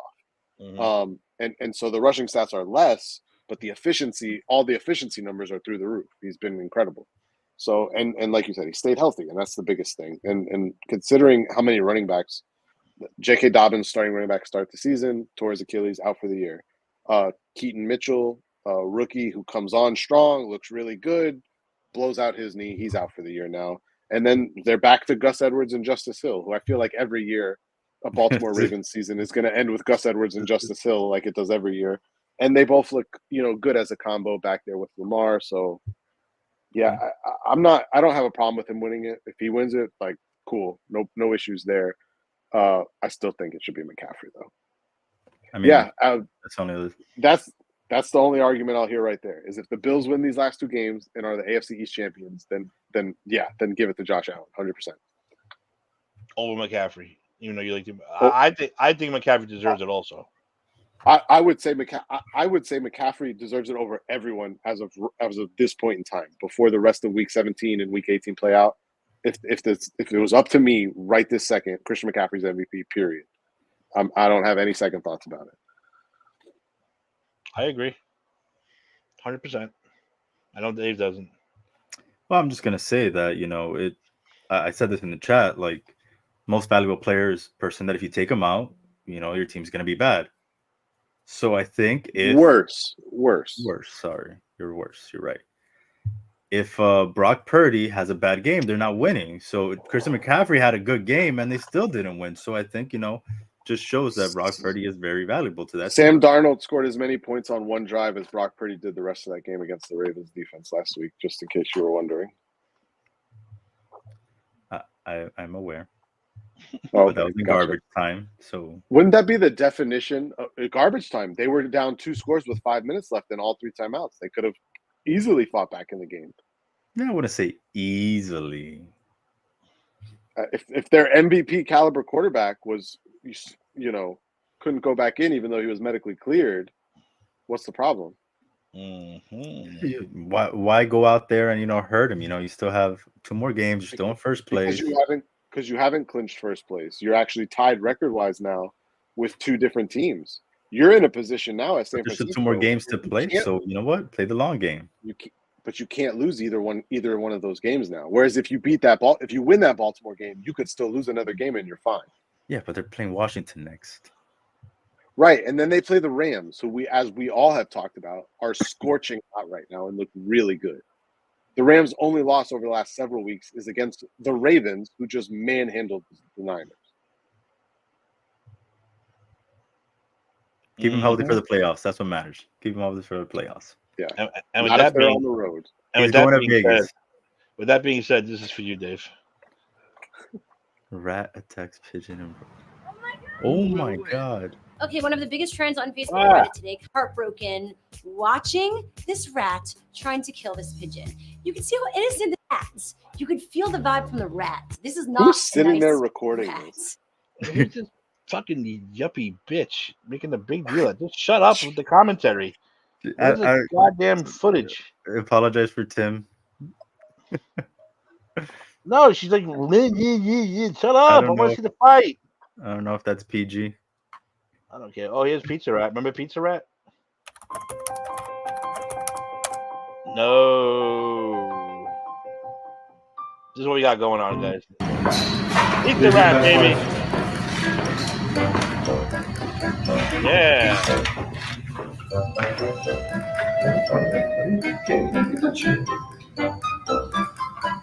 Disgusting. Pizza what we- Rat. That's what we deal with, though. I love how people are saying this store, this bodega, had a capybara, one of those capybara things. I was Oh, the screaming, little, yeah. it's a rat. I think that's a fucking capybara. We all know what it is. It's not a goddamn rat. Shut up. Let It's it not a go. rat. Yeah, capybara is like a little cute, like, I don't know. But You don't even know people- what it's say. But people know what they are. They just say, "Oh my god, that rat's huge." It's not a rat, stupid. It's a squirrel rat too.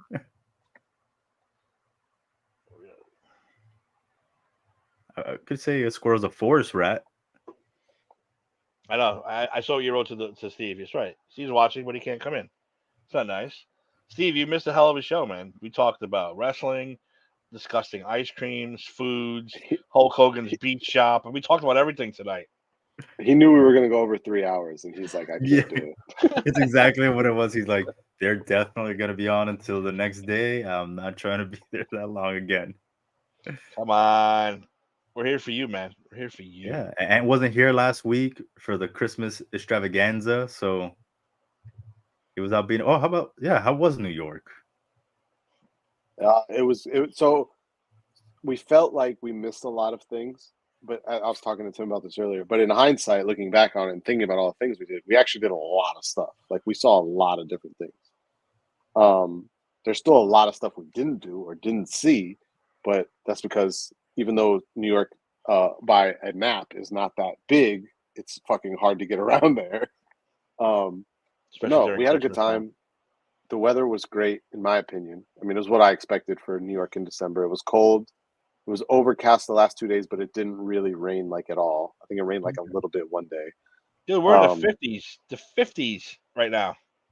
Well, Gorgeous dude, I out. came home and it was fucking like 78 degrees outside, and I was sweating my ass off. So, It's cooler now, though, right? granted, yeah, today and yesterday were cooler, and I think the next several days are actually. I don't think we have a high above like 60 the next like week or something. Yeah, I gotta get down there in fucking December. I gotta get down there in December. December, January, man, it's beautiful. It's beautiful. It's my favorite weather of the whole year. It's December, January, and then by March it's fucking 80 degrees again. Yep, and then you're miserable. If I And get then you're down miserable there, for 9 months. they don't let us take vacation in fucking December. I wish I would have. I would have did a Christmas Disney trip this year. Dude, don't don't do No, Christmas. do not do Do Christmas. January. Yeah, don't do Christmas. It's a fucking madhouse It's there right now. horrible. No, I mean just Christmas time. I don't mean actual Christmas. I don't need to deal No, with but that. in general, like that time during Christmas is like terrible. If you want to come see it decorated, come the week after Thanksgiving. Early December or late November after Thanksgiving, but well before Christmas. You could still see it decorate. The problem with that time of year is your weather is hit or miss. It could be 85 or it could be 55. You have no idea. I want 55. Yeah, you got, dude, at that time of year, you're rolling the dice. You have no idea. Like I said, we could have a week straight of 55 or we could have a week straight of fucking 85. Who knows? Yeah. There's no telling. I saw that to meet the Grinch in Universal Studios. So like take a picture, say hi, 300 minutes. Damn. But that's because, have you ever seen the videos though of the people that they Yeah, have no, doing the Grinch it's over there? hilarious, but I'm not Their waiting guys are 300 top notch minutes. over there. Like, No, I'm not either. that's insane. And people just wrapped up there. I'm like, my God, I can't imagine. I'm hoping they're all annual pass holders. I met the Grinch already. I don't care. When I was down there. I haven't done that in 20 years probably. Since the last time I did that at Universal. It's been a long time. That you've gone or you met the Grinch? That no. We have annual passes there. We go several times a year. But since I went to meet the Grinch, it's been probably close to 20 years. Yeah, I see people give him like onions, and he's happy about it. The gifts that they give him and his reactions, because obviously they have multiple people that do it, but the people that they have do it are top notch. The responses, the interactions are phenomenal. They give him onions and garbage and like all kinds of, and he just loves it. Yeah. Whoever they have playing him just does a fantastic job, and it's so cool to watch. And it's unfortunate that you have to spend half a day to go see him, but it is what it is. Yeah, exactly. You spending your whole at least because what Islands closes at like 6, 7. Yeah, so they don't have hours as late as Disney, and I don't think they open as early as Disney either. Like where Disney opens at like anywhere between 6 and like 8 a.m. Universal is like I want to say like 9 or 10 a.m. Yeah, and then they do close. the show. Yeah, and then they usually close at like 6 or 7. So I met the real Grinch when I was down there, though. Dr. Seuss's Grinch. Jim Carrey? Not the Jim Carrey one. No, the actual Grinch in the old costume, like the original costume. Oh, good lord! How long ago was that? And even he was pretty funny. That was not so long. 2017. Oh wow! I didn't even know they had him there. In Seussland, they have him walking around. Really, I've never seen him. He was funny because I took a picture. My go-to move is the point. I point. So I did it, and I could feel it in my peripheral. He turns, and he's pointing at me, and I'm pointing at him. He's pointing at me, and he's staring at me. And I'm like, this is a little awkward.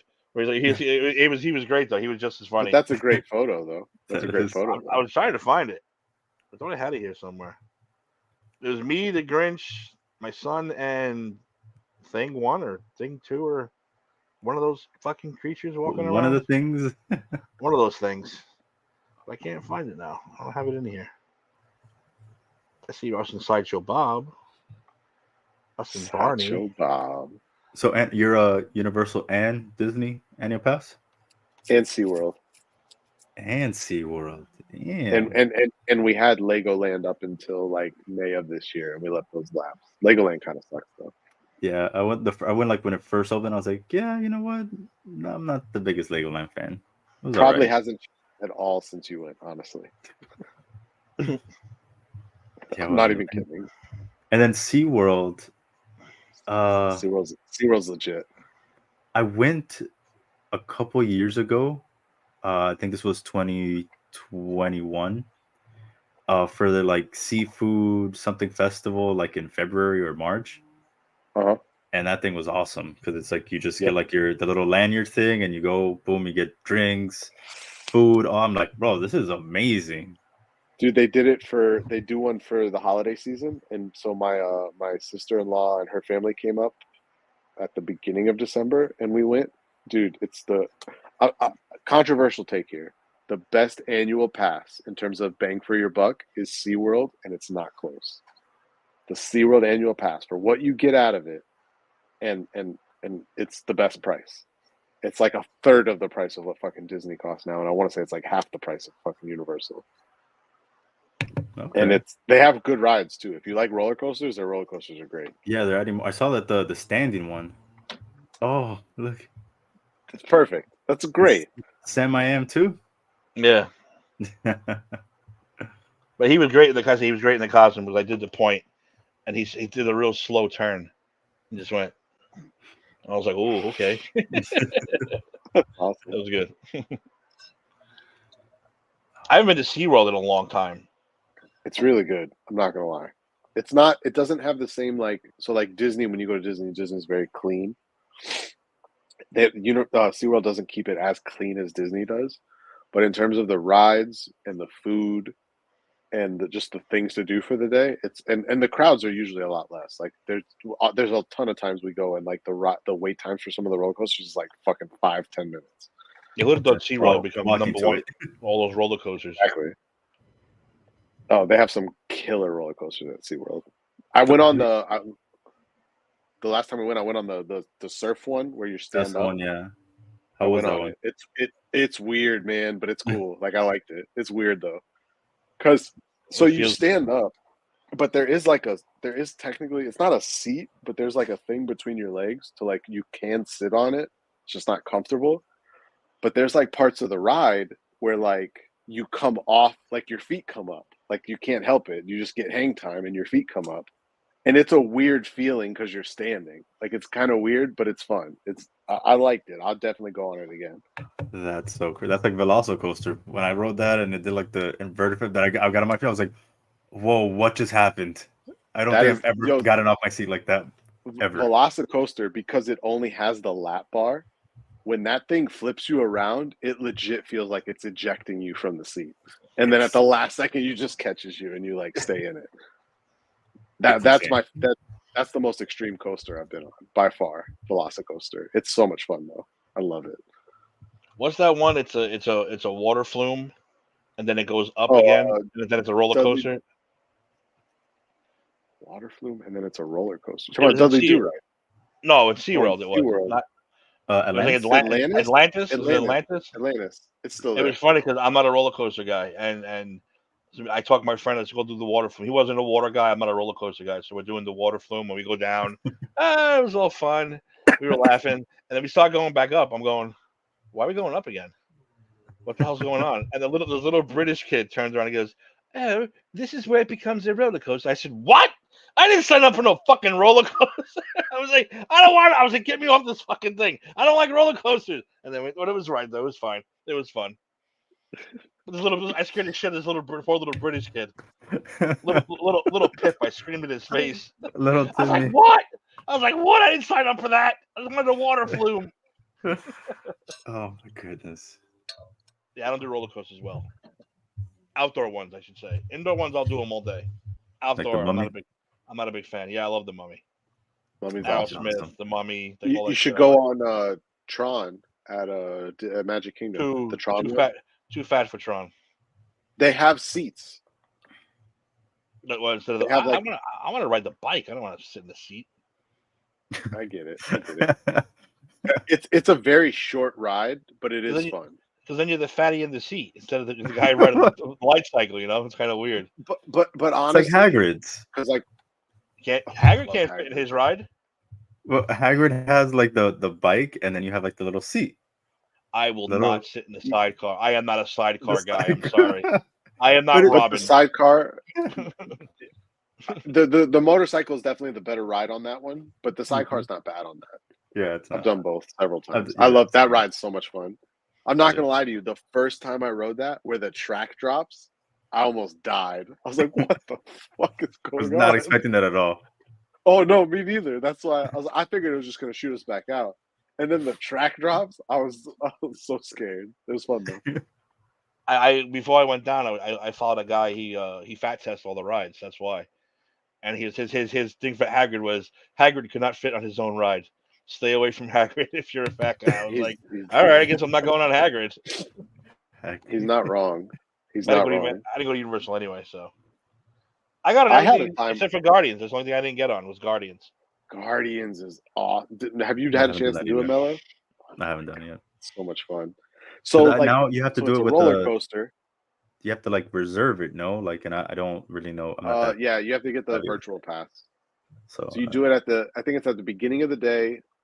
You have to sign up for it, and then they have groups, and they call your group. But then they do another session that they release more passes at like 1 o'clock, I think it is. yeah, I'm gonna have to go with so you, Anthony. it's a 'cause I have no idea coaster. how to do that. My wife does it. Like there was a time she's done it like since we lived here. Like every time a new ride opens, if it's a day like where we can go, she'll like get up in the morning and just see if she can get it. And if she gets it, like then we're like, okay, we'll go to the park now. And if not, we're like, okay, I guess we're not going. And we'll just plan our day of going to the park around that. That's a good But option. no, that ride's cool because the way the cars are, so like it's a roller coaster and there's cars, but then each car spins as you're going through the ride. And it's not like an uncontrolled spin, it's like set up a certain way, but it's really cool. It makes for a very fun experience. And there's different songs each time, right?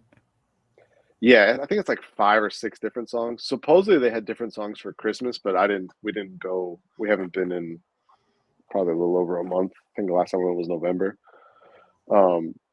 So supposedly they had different Christmas songs, but we didn't see them. But yeah, it's I think it's like 5 or 6 songs they have, and it's a different one each time you go, or it can be a different one. Sometimes you can get the same one. But it's fun. It's fun. It's a lot of fun. I like that one. But then again, it's funny. I mean, like as a kid, I hated going to Epcot as a kid because there's like no fucking rides there. And now as an adult, it's my favorite fucking park to go to. Yep, same here. It's Yeah, like, probably. oh, you But- get to see all the countries, and it's like, I don't care about that as a kid. As an adult, I'm like, what kind of drinks they got in this country? And then for like food and wine, where you get additional countries and more food and drinks to try. Oh man, it's That so much fucking fun. Mission Space, man. I'm I don't ride that. I'm retiring. I'm retiring from that ride.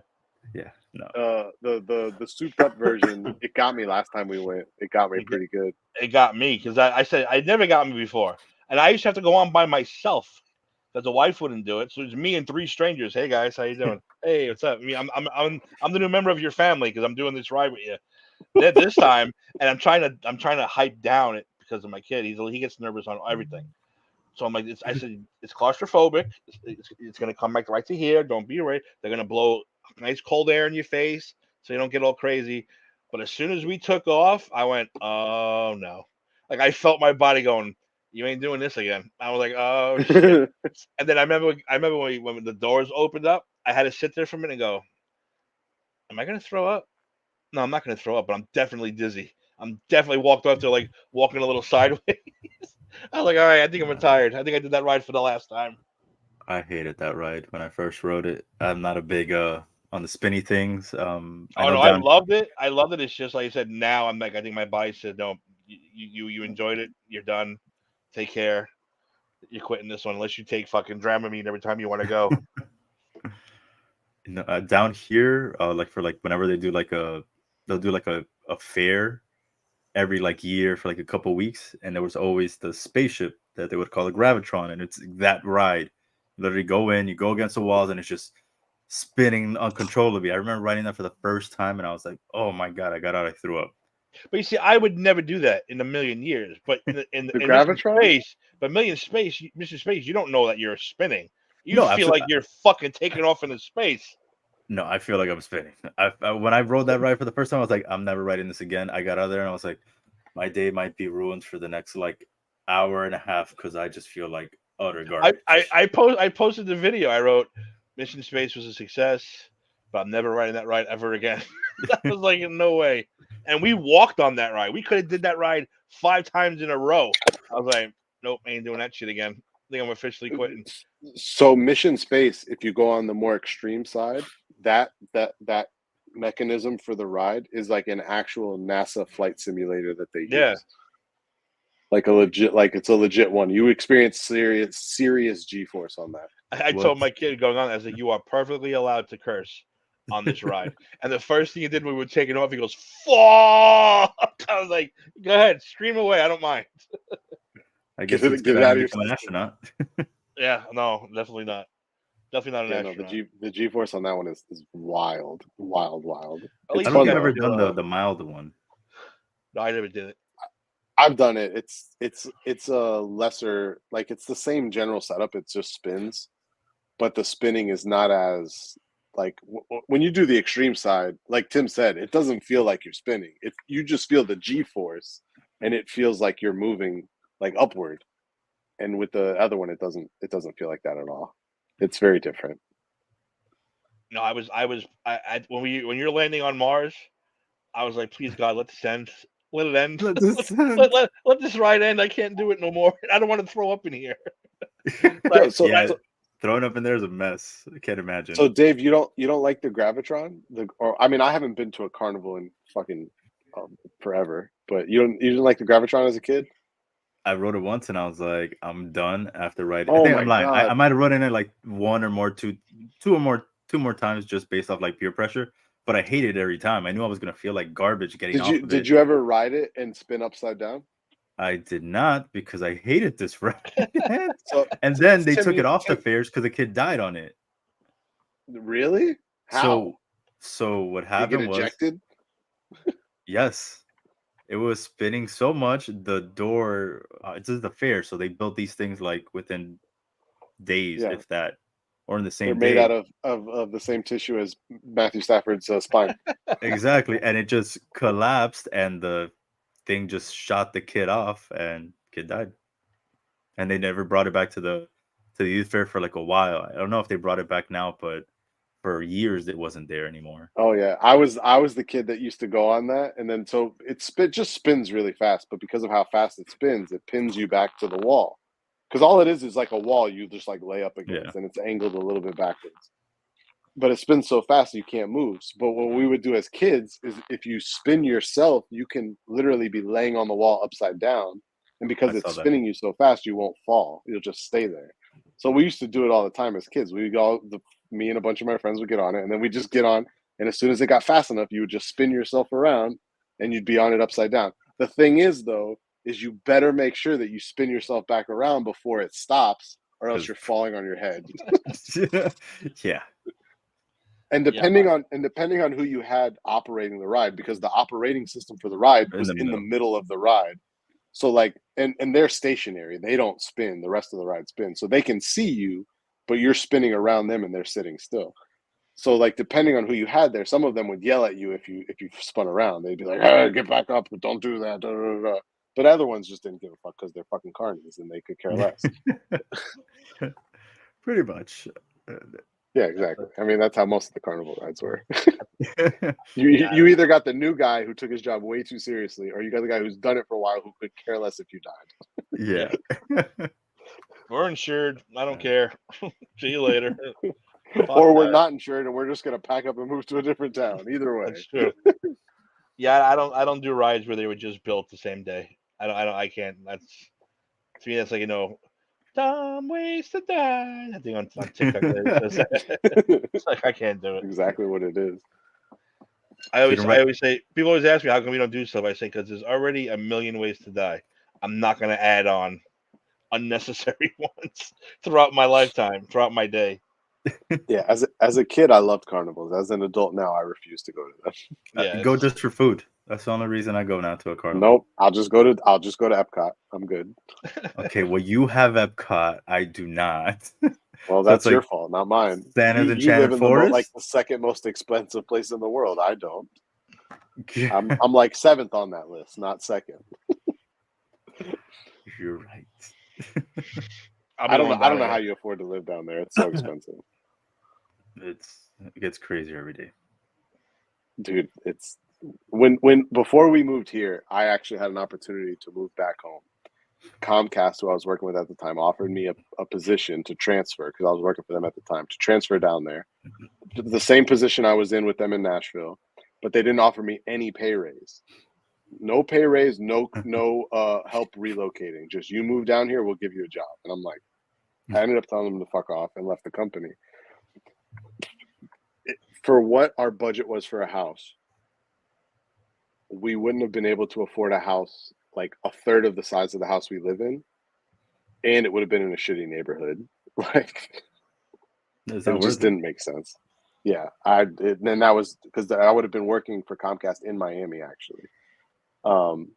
So we were looking at houses even up in Broward, like even in like some of the not as nice parts of Broward, and it was just like we cannot afford to move back there. There's Ain't just bad. not And all gonna they're work. doing is building more places, and Oh, eventually dude, it's gonna every time crash, but it's gonna be a while before it crashes. I don't know that one will ever crash. Just because they because just keep. well, they're building, let's say, like more of these like condominiums and shit like that, but a lot of them are empty because it's just stupid pricing. So eventually it's gonna crash. It's just not gonna be anytime soon. It's getting that way up here even because so I still work in like telecommunications and the company I work for there's a number of complexes that we manage their services in, and like so I've been in a couple of them, and like there's one of them that I've been working in a lot, and it's they're like townhouses, but they're like in a row. There's like 40 of them together in one just huge row, and they're basically in sections of 3, and they're like 1,200 square foot. Like some of them are 2-bedroom, 1,200 square foot. Them shits are like $2,500 a month. And I know Tim's probably laughing at us when we throw these prices around, but Tim's like $2,500. That's nothing compared to what we pay up here. I paid $2,000 for this lovely abode. Do $2,000. you really? $2,000. Then never leave Yeah. as long as it's that price because that's You can't. insane. You can't leave New York. If you leave, you can't come back. As people always say, if you move out, you're not moving back because won't be able to. You won't be able to afford it. That's insane. Look, right behind me is the bedroom. Then we have like a little front room, which is supposed to be my studio, but for some reason the Wi-Fi won't go into there. Don't ask me fucking why. I tried boosters and everything. It won't go in there. But there's no heat in there, so in the winter it's like 10 below zero, so I'm not going in there. There's that room, the bedroom, living room, kitchen, kid 1, kid 2, bathroom. That's it. So it's 3 bedrooms. That's not bad. This technically is not a bedroom. We turned it into ours, so we gave the kids their own room. But yeah, technically, yeah, it could be 3 bedroom. Okay. Technically, yeah. Gotcha. It could be. So I gotcha. $2,000, Okay. and we have the yard. We have to walk all the way around for the yard. Our old house, we had the yard to ourselves, the yard door, which is awesome. Now we have to It's walk funny. around and fight the skunk. When we were walking around, where were we walking? I forgot where we were in Manhattan, but we were walking on one of the streets where they have like, they're not actual houses, but they're more like places where people live. And so like my daughter's like, oh, well, we could just live here. And I'm like, sweetheart, like you don't understand.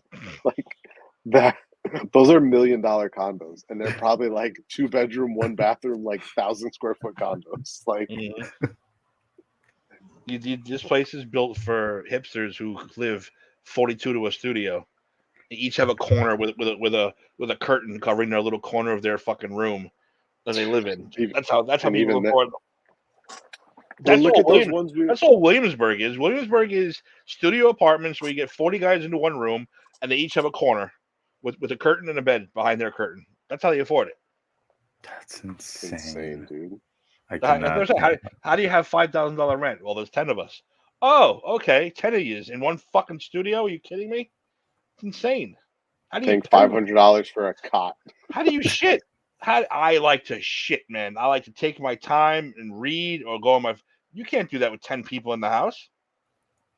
You're timed. Anything you do. You got to drop and get out like the fucking bombing fucking Tokyo back in the day. Drop it and get out. That's it. I'm not doing that. I'm taking my time. Yeah, dude, it's insane. What were those condos we walked past? What, like a block from where the hotel was? They were like $2-3 million, and they're like 2 ones. It's like what the? My God, that's insane. It's horrible. I mean, they were right next to Central Park, but still. As long as people keep moving in, they're gonna keep building them. I don't know. I want to know what the fucking people do that move there do. Like, what the fuck do they do for a living? I don't want to know what they do. They're probably the upper whatever. That's why I told Anthony, Dave, I like to play Whose Baby Is That? Because in my neighborhood you get a lot of pasty, white-haired, blue-eyed Nazi babies being pushed around by a Spanish or black nanny. I'm like, whose kid is that? I wonder whose kid is that? Because we have a lot of celebrities around our neighborhood. So I'm like, is that fucking Kelly Ripa's kid? Whose baby is that? I wonder who baby that is. That's a game I like to play with myself. It's fun. Oh my goodness. Fellas, do you want to call it a show? It's been I'll say 3:38. I'll say it's 1:00 in the morning. 3 hours and 40 minutes. It is one. Oh my god, it's 1:00 in the morning. It's 1:00 in the morning. Oh, Boss has to go back and listen to this whole show now to get the good pieces out of it. Get to figure out where when we went for our picks. I picture what 2 hours 14 minutes. Yeah, 2 hours 14 minutes. That's where the picks start. there you go. That We was a did long drag time them ago. out for about 45 minutes, but that's okay. All right, so gentlemen, do we have any final words for 2023 before we go? Dave? Well, everyone watching, whether you watch it now, later, next year, have a happy new year. Wishing you all the best here. Thank you for tuning in as always. Timmy, always a pleasure with you. I don't know if we'll do tomorrow. You will let me know. And I told you this in the chat. It's been a pleasure adding you onto the show, man. You brought another piece to us that didn't know we were missing, but it definitely completed us. I couldn't have said it better myself. Just everyone have a happy new year. Be safe, please, please, please, please be safe. This year has been so phenomenal. I've loved doing this with you guys, getting to talk sports and stuff like that. So much fun. And not even just sports. We talk about fucking everything: movies, wrestling, TV shows, random shit. Fucking spent an hour today talking about ice cream flavors, like, just crazy shit. I have so much fun doing it. So I'm so happy to be a part of this, and just hope everyone has, like I said, a happy and safe new year. I agree with both of you. Love you guys. Have nothing but great. This is one of my favorite things to do. I'm looking forward to 2024. New shows, new opportunities. I'm gonna miss Dave when he's gone. Possibly a big time movie show with this trio right here. I just figured out, Dave, because Eric doesn't watch the new stuff. I got no one to do the pre-show with now. Oh. I got no one to do my pay-per-view shows with now. When you're gone. Oh, no Russell. Oh, you still have to get Burt, man. Burt ain't gonna do it. Burr, and at least for like WrestleMania, you can't pass that up. Saturdays are rough for me. That's the problem. Burt can't do it. Well, you can do it Friday. You do it Friday. Because we don't always do it on the day. We just do it whenever we can. But usually it ends up we usually do it on like a Saturday afternoon or Saturday morning. This means I'm gonna have to start watching more religiously, and I haven't done that in fucking years. CM Punk, man, he's back. It's clobbering time, all right. We're gonna have to talk though seriously about how we'll do this movie schedule if you're not. So like you're saying, you think you could still do like scheduled recordings? Because we could always also pre-record and then just post it. Can. Which I think in that format's not the worst idea. Because then, like I said, we could do. I'm gonna have time before I leave. You can always, if we figure it out before then, we can figure it out. Do a couple shows. I leave February 11th. So we have like a month and 2 weeks essentially. Yeah, we can squeeze one or two in by then.